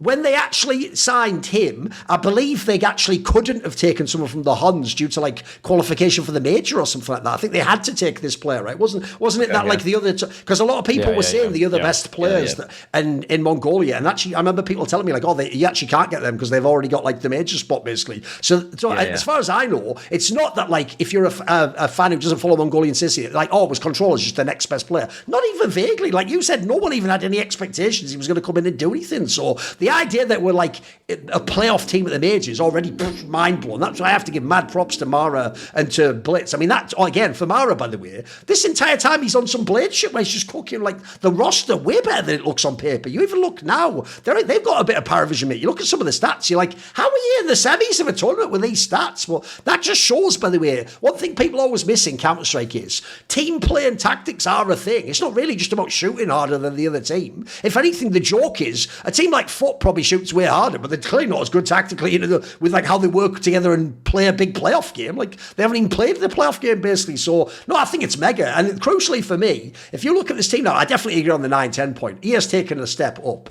Before, I always thought he was one of the people. Like I thought Senzu got over the choking thing first, and then 9-10's problem was if you ever put him in a big match, he was never going to be as good as ZywOo. He's actually had a really good start to the year. He's looked really fucking spicy these last few months, like an actual star player on the AWP. And then also, not only did they make controllers work, right? The copium then would be, well, if you don't know Mongolian CS, well, maybe he's just a player like Senzu, so he's doing like a diet Senzu. Well, then they didn't even keep him, did they? They got rid of him. They got the Corbazera guy. By the way, Corbazera looks better than controllers. Neither of them are Senzu, but he looks like he's going to fit the team better. These guys just know what they're doing. That implies to me it's not about the strength of the player, it's about like the style you play. And one thing I think everyone's always appreciated about MongolZ is they do stick to that playing style. It's why they're still, after all these changes, their best map is still Mirage. That's still their fucking go-to home map that they have a shot against any team on. And by the way, right now, a lot of teams should probably consider that vitality thing they do against the Aurora. Some of you should probably just consider banning it, even if you don't perm the fucking Mirage, because if you give them the Mirage, they have a chance against like almost any team right now. I think that's the only complaint I've had for the Mongols for such a very long time. Even when they had Senzu, I'm like, guys, your map pool is just too predictable. Yes. It's just predictable, right? Especially when you're looking to, let's say you go up against Vitality, Ancient's out of the equation, dog. That's all your second best map. So you're going to go up against Mirage, sure, you'll win it, but in the best, forget a best of 5, in a best of 3, the other two maps, you are so completely outclassed. What I would love for Mongols to do right now, Maui, is I would love them to just double down on 2 other maps, right? Their Inferno's okay, it's solid, it's serviceable. Their the CD side's fucking phenomenal at times, but T side needs to be worked on. But I would love for them to just jump into Anubis. Mate, I remember when they beat Spirit, that big upset they had like a couple of years ago, right? It was on Anubis where they just completely shocked them. Make that map work for you. Be a specialist on a map like that, and then you have a mainstay in the form of an Ancient and a Mirage and pretty serviceable on Nuke, Inferno. Boom, right? You're already better. But right now, if you're a top 4 team, you know exactly how to attack the maps. Also, by the way, they're the one team I've never seen them go for a bit of a curveball map pick ever. They never do that. It's the opposite of a karrigan style, right? So I think that if they're able to address that, they could be way more dangerous, especially with Cobra shaping up the way he is right now. So what I'll say is this. I thought when Senzu left, like, it's inevitable this team drops out of the top 10. Like Maui says, mate, not only right now could they stay in the top 10, they could maybe even be like not 10th. They could be like 8th or 7th. It's not implausible. If you look at some of the flaws of the other teams, that's not implausible right now. Seeming no big roster moves, no big levels up. So I agree, just good. No complaints whatsoever. Okay, obviously, we have a tournament coming up soon, which is ESL Pro League, and there are a bunch of the matches that were already known. So, over on Polymarket, if you go over there, I'm on the props part here. If I go to games, and then I go to 8 here, they've got all the games on Pro League, so this is from Sunday.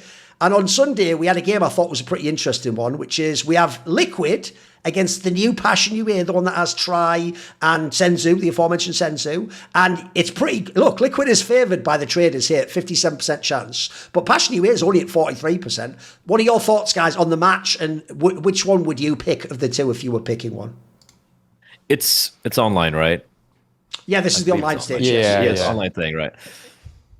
You know what? I'll just go with passion, just for the heck of it. Because the thing with Liquid is, obviously, they are on paper should be the better team, but they haven't done anything to excite me off late. And if there was a team to ever be upset by this particular motley crew right here, it would be Liquid, right? Also, man, Maui, I don't know. I just like it feels like this is what Splice should have been when they had Machine Gun and all those guys back in the day. But this is the real deal. Nice. We got Senzu. He's excited. You got Try, a very, very exciting prospect. And also for me, more especially, just the fact that JT finally gets to work with some really solid pieces, which isn't called a liege.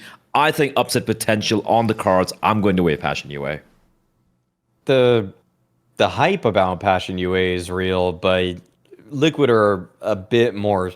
They're not even that solid, but they are a team that's just been playing together longer at this point.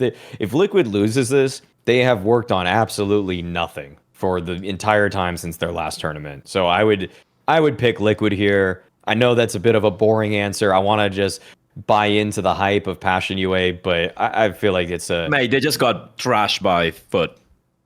That's true. That's true, but Trashed, Foot might be Passion UA too. Passion UA. Agree. Yeah. So I mean, God, there's not a lot that I even like about the Liquid team right now. Don't even get me wrong. But it's just that surely they're just a roster that's been together. I just like everyone. I just like everyone at Passion UA, right? I like JT. I like TC smiling all the time. I'll be more excited. I'll be more excited to watch Passion UA for the rest of the season, for the next 4 months or whatever. I'll definitely be more interested in what the results are than Liquid's. But for this game, Liquid they gotta take this for their own sanity. For their own sanity, they have to win this. No, by the way, even though I understand why you say that actually Liquid must win for their own sanity is not analysis. But it's okay. It is a reason, but it's a compelling one. It's just not actual analysis. So okay. So put it this way, there was even a famous interview. You won't know this because it's a football one, Maui, but there's a legendary interview where a guy who was a manager of a team that was doing really badly, they said to him like, "Well, it can't get worse than this," and he goes, "It can." And that's what I feel like for Liquid. Because here's the thing. If you caught me any other month, even 2 months ago, if you got second season, I took infinite L's on Liquid. Because I kept looking at the roster over and over again and going, it has to be better than this. Come on, what are you doing? And then they kept adding players. And every player edition was like, this is a good ad. This should fix the whole thing. And it never did. So sadly, I'm out of them. And I have I'm with Bleh. I'm going with the romance of Passion UA because I have a mad soft spot for this team. I already thought JT should be on a better team anyway. Well, he actually is now. I actually think Try was always a slightly underrated player. Basically, people don't know. His problem is he's Argentinian, so he doesn't get the hype of being the Brazilian Orpa because they all want a Brazilian player there. I actually always thought he was slightly underrated. And Senzu, look, I am still concerned about the like.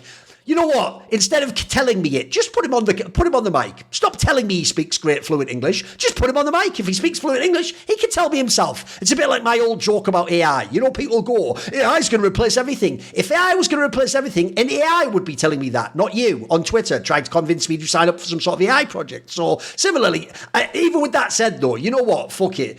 I'll use I'll do an even worse analytical point, Maui. Here's why it doesn't matter if Senzu speaks English, because Senzu plays with a pure aggressive passion with a rifle, and JT is the kind of caller who will just speak the language of Counter-Strike, and he'll just, they say 90% of communication is non-verbal anyway. He'll just look over at JT and he'll understand what he needs him to do in that round, and they'll support him and they'll believe in him and all the shit that I would never say on a desk. That's why they're going to win, and also because they're only at 43% according to Polymarket Traders. Tell you what, it will be a mad fucking angle for you if you indeed get them the win here. Because if you don't own, you're essentially traded against the other traders. And since you're at 43%, if Passion UA wins this match, that goes up to $1 per whatever. And basically you would get like a mega return. So I'm going to say screw Maui and his tradition and who the players are. Yeah. We're riding with Passion UA all day long. Like the name says, Passion UA. Exactly. Also, you got to remember, Maui said this, Liquid need this winning. Whenever Liquid know the yeah, that's true. Yeah. Well, luckily, Maui, Liquid would never let anyone down when they need to win for the sake of everyone, including their own sanity. Like, fucking hell. I know. Whatever. Anyway, let's go on. So now we are going to my good point. This is also a slam dunk, but no one else did it. Listen, boys, we can do all the other thing, but I'll tell you what, an objectively good move, in my opinion, is it's all BO3s at stage 3 of the major. Like, I can't even find a downside to this. Like, as I say, yeah, you can go, yeah, but what about stage? Yeah, listen, mate, we'll take care of that later. We've fixed stage 3. That is important. The best news now is this. Bro, you actually will almost, it will be beyond really, really weird Swiss draws. In theory, you will never get a bad team in the playoffs of the major now. That is a really, really good sign. Like, if no one knows in history, if you ever go and look at when those, like, Quantum Bellator Fire makes it, they just make it off life BO1 games. Like, it was just bullshit that they made it. That's why no one ever respected these teams, unfortunately. What I love now is an example like MongolZ. Mate, if they ever make them out, they have to have done a good job. They just have to. Like, and even the easiest Swiss draw ever by stage 3 without VRS, so it's still going to be good teams. You're not playing bad squads at that point. So I think this is just an easy, it's just layup for everyone. Isn't this just good? Is anyone against this? I don't think so. I don't think anyone's got anything against it. Nah. I was trying to find some way, maybe a longer days. But the thing is, for the major, considering it's 3 stages altogether, it was kind of due, right? Because stage 3 in the playoffs is the equivalent of the main stage of any of our prestige events. Your Cologne, your Krakau's now, or yes. Or maybe your Astanas or Clujes for PGL down the line, whatever it is, or Hong Kong. And I feel like it's just so long overdue that it's coming down to the toss of a coin. I feel like it's been a miracle, a fucking bona fide miracle, that the past couple of majors we've had so many the top 10 teams in the playoffs, honestly. Not because, and it could have easily gone the other way. So 100%, there's no downside to this. It's done a long time ago. And yeah, all I have to say. I don't know how to even spin this in any way that says anything new at this point, really. It's just the best way that a tournament should be run and could be run. Okay, you know what, the way to add anything is just look at the Cluj playoffs. Just look at the quality of the teams that were at the Cluj playoffs. And would you really even want to change anything after seeing how that tournament played out? Maybe at the time I would have expected one of, say, maybe Na'Vi beats MongolZ or something, but they still made the playoffs anyway. That's true. Na'Vi made it to the playoffs. Maybe a G2 sneaks in at some point. I mean, but when they lose to Na'Vi in the 2-2 game, to me, it's deserved. And when I see the teams that G2 weren't going to do anything anyway, so it didn't really matter to me. Who, like, the name value is the only thing that would have carried them there. And I guess, I don't know, I would have liked Astralis over Aurora for personal reasons, but when you lose the final 2-2 game to them, then it's earned. Then Aurora deserved to be there more. So it basically I'd say Cluj gave us the best possible 8 teams in the playoffs, and that should be how majors have always been run. There was way too many examples of teams in history. I mean, the Paris major, I'd say, is the notoriously worst playoff bracket we've probably ever had.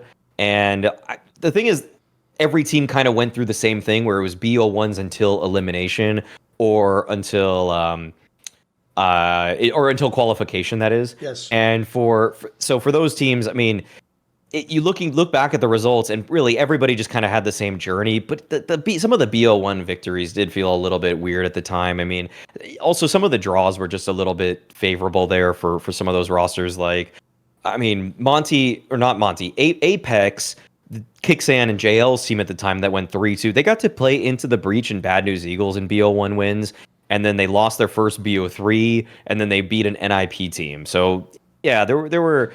I don't know. It's just like, why am I watching the BO3s to begin with? We might still get a really weird final stage. That's the only thing, I guess, the only light concern about this is that the lead up to the final stage of Paris was weird enough that we had a lot of underdogs that were playing through that point, that it could sort of almost force us to have too many. But the better team should make it through. And if they don't make it through, then that's their fault. That's completely their fault. Also, I agree on that last point. That's even something I should have said. Bro, in the same way as we like that Jane punishes people who have flaws, if you're someone like Falcons now, you can't ever miss the playoffs, mate. I'm sorry, it's not allowed. Like, if you're going to have those players, and it's all BO3s, you have no excuse. Even the hardest draw, mate, you are better than top 5, surely. There can only be 5 opponents you can play. Like, that's what I love about this. Now, in theory, we've finally eliminated, because Blair also made a point there indirectly, which is, it is a bit mad that I have to explain to people from, like, League of Legends Legends who watch a little bit of CS. They're like, but wait a minute, what do you mean like a tournament that isn't the major has a better format? And I'm like, fucking sit down. You have to buckle up for this one. It doesn't make any sense, does it? If every other tournament is BO3, come on, we have to have the major be that. So yeah, slam dunk. There we go, boys. Okay, Bleh, what is your? This is bad point now, right? Yeah, I think we're on to the bad points. Yes. What is your bad point? What's bad? This came about from a tweet I saw. There's that I don't know, like some news channel, Osney TV, whatever, like a Twitter handle. They post about, whatever, like shit posts and post about all these Russian CS news and whatnot. He put up a tweet saying, who's going to be in your Mount Rushmore Counter-Strike? And he puts up a photo of Simple and ZywOo.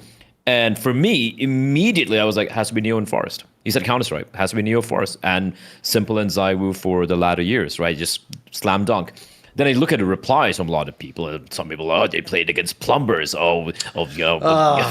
And some of them were like, no, it has to be Apex. I'm like, what the fuck are you guys on about, right? And that's where my bad point comes from. I think collectively, and I say collectively because I don't think the onus is on any one person or organization, but I feel like collectively we have kind of failed in the narrative aspect of the old days of Counter-Strike. And why does it just such a tragedy for me in particular is because aside from StarCraft, who is, let's be real, it's seen right now is incomparable to what Counter-Strike has grown into. Apart from StarCraft, we have the longest running, big esports thing ever. The legacy is absolutely unmatched. League doesn't have it. Dota doesn't have it. StarCraft doesn't have it. Quake doesn't have it because Quake's dead. There's nothing there. We are the ones. And why aren't we digging into that and, harping more on that and kind of educating new people coming in? Because there's always going to be new viewers coming in, right? And the fact that we have to tell people who, the 2010, the year of Markelov, you're talking about Executor, you're talking about Real, talking about Heaton and Potty, they're obviously the two big names. I feel like we've just collectively failed overall. And this is a conversation which stems from the HLTV Hall of Fame thing. I'm one of the, the people nominating the names and all of that. And I just realized, the discourse that happens whenever you have a couple of players coming in, it's just like, who? And I feel it's disrespectful. And the disrespect comes from lack of, education and just lack of awareness of what these guys... Let me ask you a qualifying question, because actually I don't know anyone who's on that board, Blair. This is exactly one of my problems. It's actually why, sadly, I end up looking like a hater, even though every one of these players should be in the Hall of Fame. The obvious example of this last class was Olaf is already in, but we're still missing some of those super legendary 1.6 players. Is the problem that a lot of the people which work from that era? No, so it's public information, by the way. The Hall of Fame. So they have Chad, like Sponge and I, from the broadcast side of things. Also, I'm the Asian guy. He's Australian, whatever. And then you have. I know Midway's there from the old school. Midway. Midway's there. You have Miss Harvey. We have Potty now. We have some of the HLTV guys. We have we have Lucas. He's again very old school. One of the journalists over there. So a bunch of us, right? About 10 of us, I believe, voting in. And the reason it happened was we also had this discussion about this internally as well. When I'm like, hey, can we shake it up a little bit? But the thing is, it's about trying to. They want the awards to be very prestigious, so they want to cater also to some of the newer guys coming out. Because obviously, if you only have, let's say, the people from 2005 early onwards, it's going to lose a little bit of luster because people are like, who? We don't know who these people are. So you want to have someone a little bit more newer, right? But my argument is it has to be a little bit more of a little bit more importance given to the older guys, right? Because they've been around for fucking 20 years. Now, what about K-Shop, for example, right? What about all these legendary names? I'm very happy Kogu went through, right? But for me, before Olaf, I would have had someone like Markelov, right? I'd have, for example, get K-Shop, get Kogu and Markelov. I think it's perfect. Encompasses the breadth of 1.3 to end of 1.6, right? So that's what I want to do. But also collectively, if you think about it, whenever we talk about CS, it just assumed it's CSGO onwards, right? And I feel as the years go past, as more of these 1.6 players or ex-fans slowly move away from the game, or they are less, they interact lesser with the pro scene, so to speak, I feel it's going to be a forgotten part of our legacy, so to speak, where it's just like, it's ancient past. I'm like, guys, it's not that late yet. We can still build something. And I do really like what the Hall of Fame thing with HLTV are doing. But apart from that, there's no real documentaries talking about some of these old players. The rankings came out only at the end of 1.6, right, for HLTV as well. Before that, it was you who was doing all the rankings. Remember, the entire debate about Forest and Neo and everything. These are really cool discourses which are driven by the fans, so to speak, and by people who are a big fan of it. But now it's just kind of, I feel like I'm just one of the very few who still harp on about that, because I think legacy is important. I'll give an example. Like when MongolZ were the best team from Asia in the modern day era, I kept harping in the modern day era, and everyone's like, no, it's the Koreans. Yes. Yes, Solo. I'm like, Solo was the best until Senzu. Yeah. Until Senzu. Agreed. But I had to see them prove that. Right. And I think it's important, because I'm like, what's the point then? Just giving out, just an award just because you're unaware about what happened in the past. And I think that is very, very important because it gives context to what's happening right now as well. And it's such a good storytelling mechanic that no one's really using, honestly. And I feel like from TOs to, to HLTV, to everyone out there involved, I think we could do a little bit more to do it, because guys, it's just free content, it's free legacy, it's free history, and we're just fumbling it. And I think that's just sad and ugly. There's a lot of ways to tackle this. I mean, I feel like the part of the love for the history of the game has to be organic, and there probably are some people that are going back, but it's just that the catching up with what happened in some of these old tournaments is a little bit tougher. I did this in 2018 myself, where it was a winter break, and I went through and streamed my viewing of all of the S tier tournaments in the beginning of CS:GO for the first, I don't know, 5 months or something like that, and I was watching them back, and what's great about it is there's so many of these broadcasts that actually still have YouTube links, and you can watch back these historical games. You hear these old casters, and not many desks are saved because they oftentimes just cut it at the very beginning and the end of the match itself. So that's really unfortunate, because they would be really great at setting the scene for a lot of these moments. And I think that's actually something that is a bit lost, because you can hear the commentary, but sometimes the commentary doesn't really get into the context as much of, okay, what position are both of these teams coming into this game with? And I'll also just be honest, I think a lot of casters just kind of show up and then at that time, and they just kind of like do the job. And I would have wanted to hear the analyst desk probably say, well, what's the trajectory of this team coming into this match? What are the storylines building into this, as opposed to just hearing a caster say bang bang, shoot, like that's kind of it's not really creating the best picture or painting the best narrative in those. So I think another aspect that isn't the fault of the viewers is that watching back old highlights sometimes is a little. Early CS:GO demos just look bad. They look laggy is the problem, isn't it? Yeah, they look like laggy. When people spray it, it doesn't look like it tracks properly. Yeah. You watch some of those moments like a Freiburg spray, and you're like, how did those even hit? Yes. How did those bullets? That doesn't even look skillful. Yeah. So that's a problem with it. And but there has to be ways to build up some of those narrative sort of aspects. I feel like the sport I always related to is that parts of the NBA really grip me, and I actually went back and watched a lot of Hakeem Olajuwon because there were documentaries. There were documentaries about what he did as a player. With the Rockets team that in Jordan's absence won the 2 championships as he was away from the game. You can make the case totally that he was the second best player in the league, or at times, or if not the best when Jordan was gone.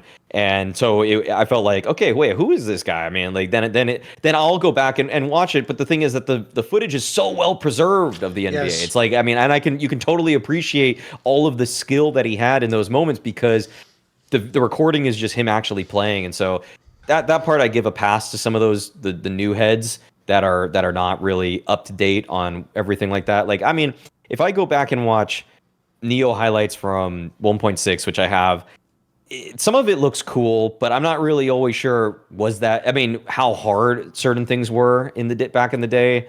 So that I think it's just like the transferable knowledge of appreciating the skill that goes into some of the moments is not quite as there as you would have hoped, even though at its essence, at its core, it's still the same game over 2 decades now. Put it this way, I definitely agree. There is actually a logistic reason, unfortunately, why, like, essentially people who didn't live this era either can't or just won't go back. And one of them that you're pointing out is, like, first of all, before CSGO, everything actually wasn't streamed. Like, in fact, ESL didn't even put up a lot of their streams because, believe it or not, when I asked them, because I actually casted a bunch of latter day 1.6, and I once said to them, where are these games? These are like classic matches. And one person, you know, you can get like the truth teller behind the scenes as long as you don't say their name. They basically told me, look, I'm just going to be honest with you, like, that VOD probably wouldn't get many views, and we constantly run tournaments, so we're always just putting up the new VODs. Like, he said, well, you'll probably just never get to those, because at the time, unfortunately, those were actually hosted on Owned TV, which was the rival of Twitch, which was the one that ESL had to deal with. So sadly, those matches don't exist online. And then not only were there barely streams, that was only the last few years, but actually the joke back in the days, we did used to connect through HLTV, our own client, or watch a demo. And unfortunately, like, you're just not going to convince someone to go and download a demo. Like, it's why even when people put those ones on YouTube, the problem with it on YouTube is you don't have all the controls of the fast forward and stuff in the same way. Like,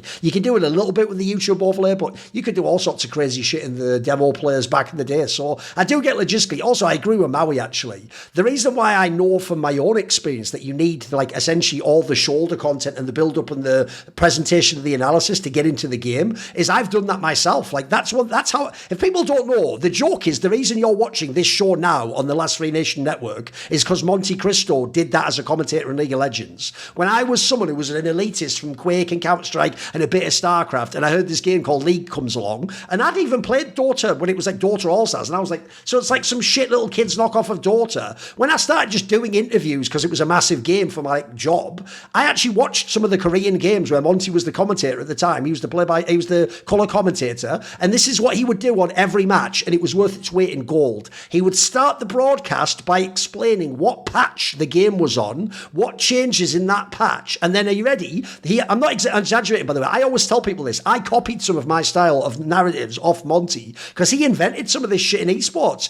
After explaining the patch, he would then run down for each team with the 2 drafts that they did in League. He would explain the win conditions of each team. Like, this is what they're going to need to do. They're going to need to play through this play. By the way, that's like standard now. But at the time, no one was doing that. Again, if you want to contrast it like the CS example, back then people were like, wow, I love this champion. I like playing it in solo queue. And let's see if he can do a good job on it. Is he any good? They weren't doing it like a sportscaster. Because, by the way, Monty will tell you he'd read like books by sports broadcasters and things about how you present things. And he has a background in theatre. So essentially, that got me into League. Suddenly, I wasn't just a guy watching it like, oh, what's this, like shit Dota? I was like, oh, now I get it. Like, so I need to watch like the top laner in this matchup, and oh, there's like an underrated aspect here. Similarly, when I got into American football, an incredibly dense game, which obviously, spoiler, I have never played physically in my entire life. I remember just watching some of like the Super Bowls and going, actually, I can't watch the highlights. I've got to just get the video because some of them got put up by the NFL. The 3-hour broadcast. Just watch the whole broadcast. Watch the pre-game show where again they'll tell you, you know, what are the career ramifications for the players who are in this match and who should I be watching and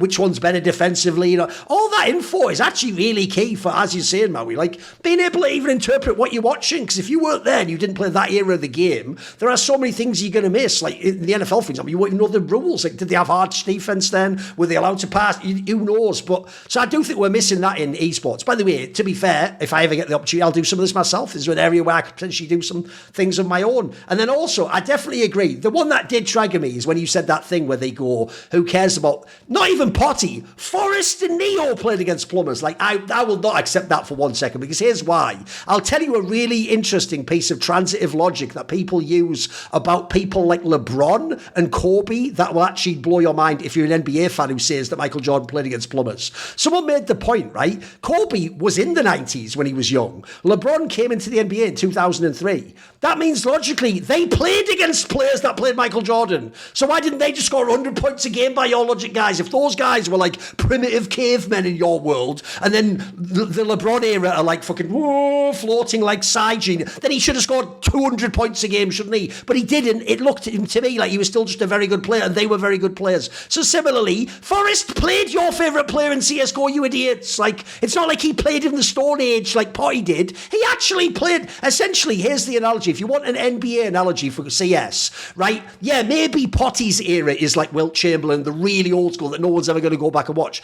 bro, Neo and Markov and Forrester, like, that's like fucking either Magic and Bird, who were very highly regarded in the NBA, or Michael Jordan himself, like, the best players ever. So, yes, you might think the level now is higher, like people do in sports, but these players weren't actually just whack players that just look good at their context. Some of them even played into the era when your favourite players were there, guys. Like, remember, Get Right was the best player at the beginning of CSGO. That was it. Like, it wasn't like he was just some legacy, but he was the best player in the game. When Kenny S and Sharks and all those people were trying their hardest to beat him, he was better than them. And then, yeah, the last thing I will say is this. I know what you mean, Bleh, about when people say in CS history, because they don't go in CSGO or CS, they just say in Counter-Strike. They do it all the time with ZywOo when he gets these records. And I always want to go, why have we just deleted 1.6? Like, there's two ways you can do it. Either one, yes, hopefully we can educate the scene. And like I say, in the same way as if you're a basketball fan now, you have to at least know who Magic Johnson is or Larry Bird or something. You can't really have no knowledge because you wouldn't be able to participate in the conversation, would you? You wouldn't just go, well, I don't know who Magic Johnson was, so I guess like Steph Curry was the best point guard of all time. You got to at least know who Magic Johnson is to make that statement. So similarly, I would hope we'd educate people. But the other angle is, I'll give you a contrast if anyone watches tennis.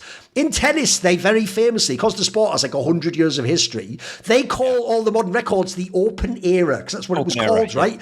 And similarly, I agree with you, Bleh. If you want to do it, essentially, what people basically mean in modern CS is they mean CSGO and CS2. Just say modern CS then or something. You know, let's make that the shorthand. Because I agree. I hate the idea we've deleted Neo and Forest. That is whack. That is so whack.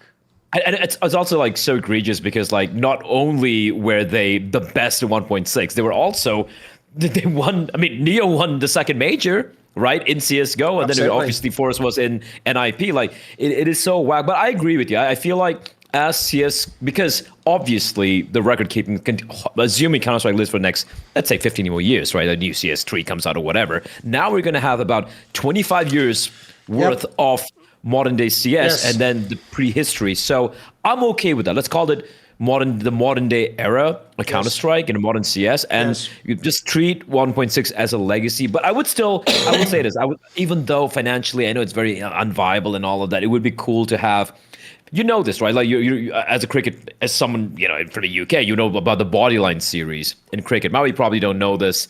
Very infamous thing. It was English versus Australia. It's called the Ashes Cup. It happens every couple of years or something. And in 1930s, Australia had the greatest batting lineup of all time. I mean, at that point in time, unbeatable. So what the English bowlers did was they devised this style of bowling, which is targeting the bodies of the Aussies. And they didn't have pads and shit like we do in modern day. And they'd go back to their rooms completely bruised up, just pretty much battered up. And that led to a lot of controversy.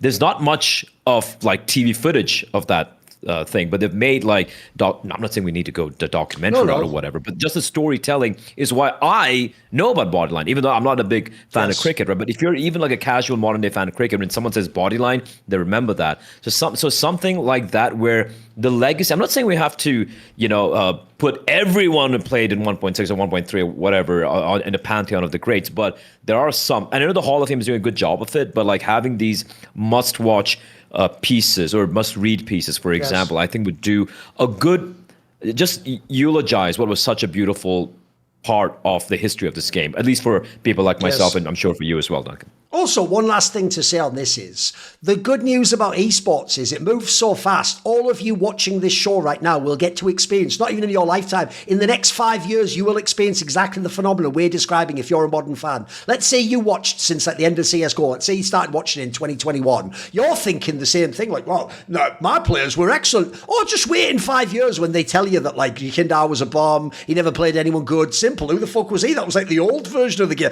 They'll do all the same arguments against the players that you know with your eyes were fucking goated. They'll tell you Nico wasn't even that good and it's some rifler like 5 years down the line. It's Duncan Kiyosuke were the greatest ever or some shit, you know, like, and Nico couldn't keep up. So they'll say all the things that'll outrage you too. Anyway, obviously, it'll happen. I appreciate that point. Right, okay, now, Maui, what is your bad point? Okay, so one team that continues to find new ways to let me down is 3D Max. They have replaced Body with Masuda, and no hate to Masuda, I just haven't simply watched this guy for the past 12 months. So I don't know what he's capable of right now. Could even be his light upgrade, but to me, Body was their best player for the entire time that he was on the team. I said it from the day that he was joining the team, that he was going to bring a nice secondary voice to them. And rating-wise, technically on the time that he was on the team, Maka had a .01 rating higher than Body. but I don't know how you're not looking at somebody like Gravity. I don't know how you're if Maka is also going to become the in-game leader again of this team. How is Gravity not the guy that's on the out of this roster? I mean, to me, as an individual, been quite weak. Lucky plays a more passive late round role, so I would keep him on, sure. And Exercise, you know, maybe you see some more potential in him because I did over somebody like Gravity, but I mean, this is just a crazy move for me. I feel like this team has just been tumbling lower and lower in the standings. Their position and their placing at tournaments has just been relatively poor. I mean, at Cluj, they just went out 0-3, losing. You can lose to Astralis, you can lose to Falcons, but when you lose to Heroic, who have Youngstar as their opper, you're doing some pretty bad stuff. On top of that, at the Bounty event itself, even the online portion, they lose to Inner Circle. I mean, their major run wasn't all that impressive either. So yeah, there's a lot that you would have wanted and from this 3D Max team. But in general, I just feel like they completely lost their identity when Gravity became the IGL of this team. And now I just don't understand the whole scapegoating of Body as the guy to be the one that's kicked from the team when I thought he was their best player. And even if Masuda is an upgrade, there definitely would have been at least one other guy that I would have kicked or two before I kicked Body. So I just feel like this 3D Max team has lost all of my... I've sold all of my stock. I'm completely out on this team now. I think the tragedy of this team is like when they had was Sink, I think that's pronounced his name, like was K, like their old coach, whatever. Like they seem to be on kind of the rise, right? Because if you go back to the ascent of the MongolZ, they were kind of like, you know, alongside 3D Max, they were kind of going to the same tournaments. They're beating each other. Sometimes you see 3D Max beat them, and they looked like they were looking good. But the thing is, I felt like they hit this plateau where they never really were able to recover from, right? They was Sink, the coach was let go, and they got a new guy coming in, and then of course, you know, Maka stopped calling, which in a short time I thought it was a pretty good call. You know, you could finally unleash him. I think he could do more just purely opping instead of trying to also at the same time kind of marshal his troops as well. But yeah, I kind of feel like they hit the wall. But I don't know what he's saying, Maui. I agree with you. Like when I watch 3D Max right now, there's like zero interest. Even if I'm watching them play against like a team I'm interested to watch, like let's say a Falcons or a MongolZ, I'm like, yeah, I don't want to watch this game. I just know what the result's going to be. It's just boring, and that's the worst thing I could expect from a team like this. But from what I've read with the changes with Body getting removed, they did get NBK's assistant coach, right? They had a swap with Gen 1, and they also got their old coach back. So I'm hoping at least it's trending in the right direction. But then I've seen just the core of these players together for such a long time where I believe they're not even the gatekeepers anymore.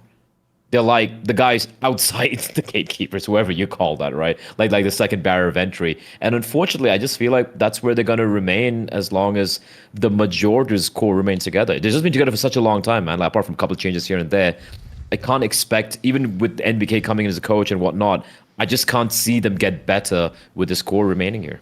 I agree with you. No, here's the problem with this move. I actually get, for once, here's a little history lesson. I get to actually remind people of a classic storyline that didn't exist because we haven't had French CS. They've just done a French shuffle. What happens is when you don't get the results you want, eventually you just go, fuck it, change summer, and you just do this move. Like, I don't even hate the Masute edition. My problem with this one is, like, but Body's a veteran. Could he not just have stayed in the team as well? Like, you know what I mean? Can we not take out one of the worst players and keep both? Like, that seems like the better, because I don't hate the idea it's an upgrade, but I do think Body was good, and he's one of the only veteran names they had. Also, the coaching one I find really weird, because this guy was the coach, the Wasink guy, when they were like, whatever, and then when they had that second season last year where they were actually kind of like mixing up and good, I thought that guy seemed like he was cooking, mate. Like, one of the best things about this team, as you're saying, was like, they were like a gatekeeper to the top 15, or whatever you want to say, or the top 10 or something. Like, in fact, they even did it briefly at the beginning of this year. They can still punish teams. If you're also like a phase and you turn up, you don't play properly, you get beaten by this team, especially on their map pool. They have those like 3 maps that they can play. But I'll tell you what, if you play them on those maps, they've beaten James PARIVISION, they've beaten some good teams. The real problem is they never ever then turned that like parlay style into a win though. There was a little bit at the end of the second season. This year they've done nothing with it. They'll beat someone and then immediately just go out the tournament to a weak team that maybe that team would have even beaten. So I agree. They're not even really being a gatekeeper. They've actually sort of stagnated. So while I get the idea to be fair, it's something I think a lot of people want, like MOUZ, etc. to do, even if you don't know the upgrade. You do eventually want people to make a move. I just don't know that this is the move, especially because for me, the one thing I did like about their team was like the tactical setup. So change out the coach and the IGL and then bring in MBK. I don't know if that fixes that. Like, maybe you get a little bit more firepower, but to me, if anything, you're making yourself a bit more like well-rounded, but not as good in the area you were that good. So I will have to wait and see on the first results. But if they're not as good tactically, I have no interest in this team anymore. That was the one thing I had going for them in this team. Was like, again, they would sort of force you to play some real CS and actually not just fucking shoot people in the head all the time. Okay. Well, and also, by the way, I'll just throw this out there because it's been a problem the entire time they've had this squad. I don't get this whole IGL swapping thing. Surely you're just going to pick one guy, you're just the IGL, that's your career. Well, they thought they were going to get Maka a little bit more output, but I don't think his output didn't seem like it did anything there. Remotely changed. Yeah, it didn't even all. change. Yeah, and I think it might have even made gravity worse. So it's just like you're just losing. There's no winning with that. Yes. Now, speaking of big narratives, there's also some future ones for you. How about this one? So if you go onto Polymarket, they have this prop section of like things that might happen in the future. And there's one here that I thought was interesting, especially because of the number. If you go down, they have a bunch when people already retire. Will karrigan retire by June 30th? If people don't know, that would essentially be like after this season, as far as I know. I think if you look at the... In fact, let me double check. When is the actual major? When is I Am Kraken? Cologne, sorry. When is I Am Cologne for this year? What's definitely... the date? It ends... Yeah, it ends the first. Right, so in theory, the logic here is at the end of this season, will karrigan retire? The Polymarket traders have the chance at 46% right now, guys. As in, technically they're saying it won't happen, but barely. It's almost like a coin flip to them. So, like, obviously, we're not just even saying leave FaZe. We're saying retire from... Will karrigan just end his CS career? Bleh, will he end his CS career by the end of the season? No fucking way. I don't think he will. Look, I can totally see a universe where karrigan does retire. Let's say FaZe completely... fuck up. Finally, the FaZe major magic, doesn't quite, kind of fizzles out. Nothing quite pans out for them. They don't make it to the playoffs. They completely capitulate. I can see karrigan being benched again by FaZe. Happened once in the past as well, right? That could happen. But for him to retire, I don't even think he's going to swap directly into becoming. You know what? Fuck it. If he gets benched by FaZe, if I'm MOUZ, I'm picking him up. Fuck it. Roll it back again, right? He did it back in the day. He had to, kind of grind his way back. karrigan's also said many a time that he's not someone who's going to be retiring anytime soon. I know he said that as a meme. They made his skits and everything, but clearly he's still got quite a bit in his tank. And I feel like with the right constellation of players around him, he can still make things interesting in the scene. So I wouldn't be putting my money on that, Duncan.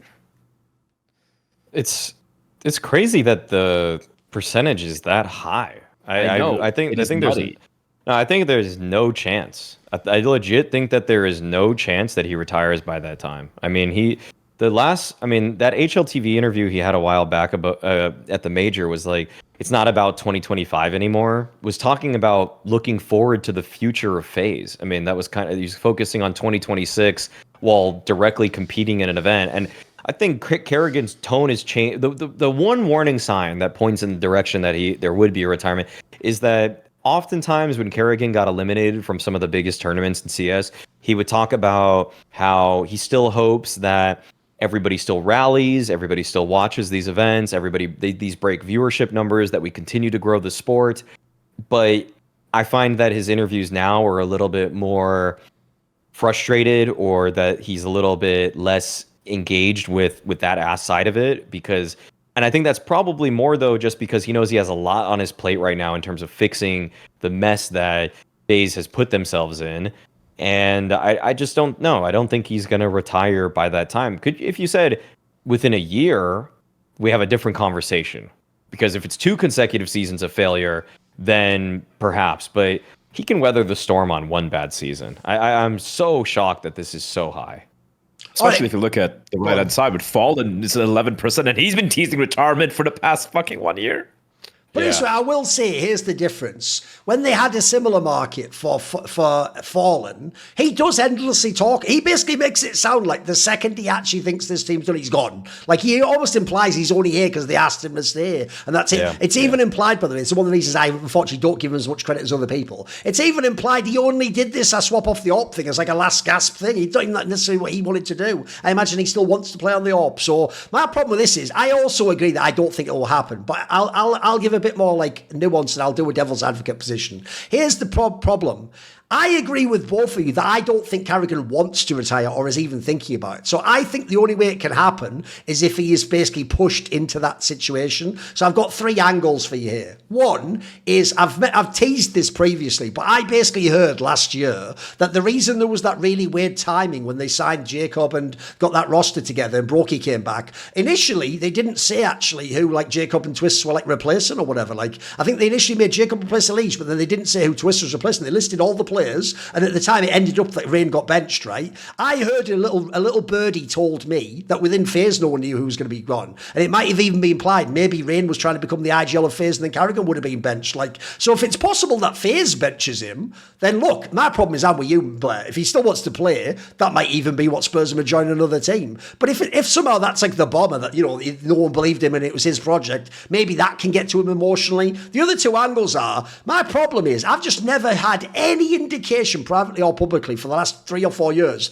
that he's ever even thought about going elsewhere. There's been times when I've looked at other rosters, MOUZ is the obvious one, Falcons, and you think, mate, if karrigan had these players, he'd win the bloody major. But he's never himself ever even given a hint that he thinks about that. It really does seem like he only ever thinks about FaZe and what they can do. And the last reason, this is not really a big reason, but I would say it's a viable one. The reason why this timing is very interesting, and if you notice on the graph, it started super low, but after the recent results, it's really high, what the chances are compared to before, is because right now, FaZe is completely toothless. And I'm sorry, they don't look like they'll ever do that like miracle run again. It looks like that was like, really was like once in a lifetime thing. They'll never. And so the problem I have is this. It's if it really ends up being that FaZe just cannot or do not have the money to sign players, that's also a reason that could bomb you out. If, like, let's imagine at the next major, you get a result like almost happened at the stage 1 of this one. You really just get banged out immediately. Maybe you even lose again to like a 3D max type team. If something like that happens and then you go to the org and you go, look, we can't just do a whole year like this. And they go, look, we haven't got any money. You've got to stick with the players you've got. I don't know that makes you retire, but it's a higher than 0% chance. I'll give you that. So with that said, I think this is too high though. I would have it more like, I think even with everything I just said, I don't know if I'd even crack 20%. I feel like the other thing about karrigan as well is, it'll have to be really bad, in my opinion, for him to quit. Like, a lot of people never got this. I always told people, I always thought, actually, he's the guy that people think if he wins the major, he'll retire. I was like, if he wins the major, he's not letting go until he knows he doesn't win the next one. I think he still has that fire to, like, add to his trophy cabinet, etc. And, by the way, he's also one of those guys, like Apex, that another thing I respect is, they're actually aware of the meta historical thing. If you noticed how, ever since Vitality did that run at the last end part of the year, Apex himself started interacting with the story of, are we as good as Astralis? How many trophies do we have compared to them? Is my coach the GOAT coach? Because he understands that's actually part of building your legacy. karrigan gets that too. Like, karrigan, for real, I can tell you, really wishes he could get one more major on the way out, or one more Cologne kind of crack out. Yep. He wishes he could get one more, because he also knows in 5 years, we're all going to put up a bunch of other people and go, is this the GOAT IGL? And he wants his case to be the best. So I kind of appreciate that. So no, anyway, I think that is a mad one. I think the polymarket traders are wild on this one, boys. Right, there is one last topic for the show. And luckily on this one, it can be as short or as long as you want, but I think it's a fucking banger point. Right, one thing I'm really good at, because I've been around so long, and this is not my first rodeo, and I've just seen every story play out, every narrative play out, right, I get ahead of narratives before other people realise and process what's happening. Right, remember the shitstorm in the first few weeks of this year about the #1 player of the year HLTV race of Duncan, and until it was literally announced at the award show, it was like some fucking civil war in Counter-Strike of like, you're a piece of shit, and how dare you, oh my god, you think ZywOo could be the best, well how couldn't he be, he won every MVP, and it was like this crazy. Here's what people haven't realised, guys, this is why I'm putting it in bad. If you think about the current trajectory, it's going to happen again in 2026. First of all, as of right now, ZywOo's actually been slightly better than Donk. But anyway, Donk, remember that point you said, right, I guess I should have to win everything. You literally do now, mate. Like, ZywOo has already won one of the big prestige events, 2 events overall. His worst placing was top 4, and he is getting MVP or EVP available right now, and you are already behind after the first 2 months of the year. So listen, it's not impossible. Spirit fixes it, all goes back. But as of right now, the trajectory looks like the end year is going to end the same way as 2025 did. And if we saw how that went, spoiler, ZywOo was going to be number 1 again. And not only will point 1 be activated, his fans will be absolutely intolerable. You'll never be able to tell him shit. But even worse, if you're a Donk fan, you are going to be hating HL TV so much. It's going to be crazy. So I just want to say, I think bad right now is, if you look at how previously the metrics were established, as of right now, 2026's race will be the same as 2025. Thoughts, Bleh? Yeah, I will throw this in. I know it's still like a kind of little early in the year as well, right? It's only been like 3 events, but ZywOo is playing a level way more above than what he did last year as well. Individually, he's, I don't want to say Donk-esque, obviously style and everything is very different, but he is being imperious. Like that's the word I would probably use right now. If the year ended right now, if it is these 3 events, I'll be like, I'm there easily. Yeah, without a shadow of a doubt, right? But if you go back to last year, I was very public in saying, like, I think Donk's the best player of last year, because just the numbers, just the raw numbers, taking everything out of the equation, just the impact it's having in the service, just the raw numbers. He, for me, was the number 1, just being edged out. I don't want to get into a conversation about ZywOo have deserving it, because he's got the wins and everything, MVPs, and the entire thing about Donk doesn't have much support from his team and all of that. Forgetting all of that, I feel like ZywOo was still great last year, but this year, if he continues in this form, which I don't think should be possible, but if he has like half the events he's going to have this year, if he has these numbers, I don't think Don can really match that. If Vitality continued this particular trend they had in Krakow, in Cluj, going forward, now, what do they have next? They have like, what, I think Atlanta, which pretty much no real field of opposition right there. That should be a free one for him as well, right? Just overall, I just feel like, sure, the discussion will happen, but I feel at the end of the year, if the results do pan out the way it did, I think I'm going to be siding with a ZywOo stance for a change this time. Because ZywOo, this past 2 events have been absolutely just like, that's the X factor people have been talking about. Just that bullshit moments, but he's just shitting it out every couple of maps in high pressure games. And if that ZywOo's going to come out, he is without doubt going to be the GOAT of the year at the very least.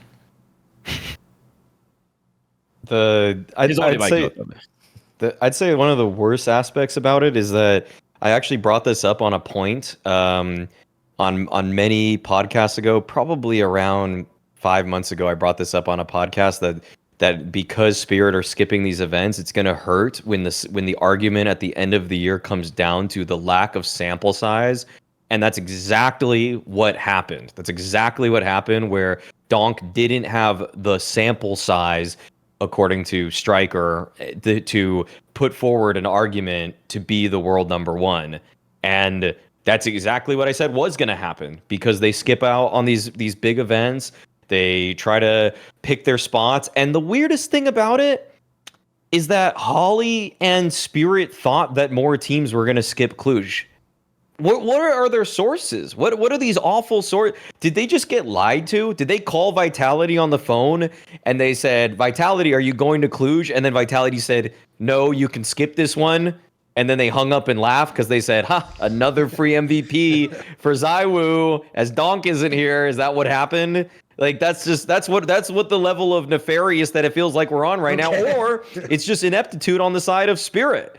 In case it's equally bad. They're both bad. But I tend to believe that it's just Spirit. We're like, whoops, that's just negligence. That's just negligence on their part. And I don't think we're really gonna. I mean, this is already shaping up really well for ZywOo. He's already playing at an incredible level.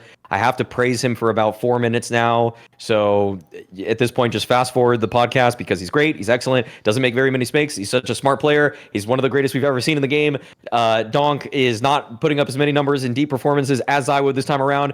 And let's just get back to the picture here, which is that I don't think that there really is much of a race right now. To me, 2026 is easily won by ZywOo in the 2 months that we've had so far.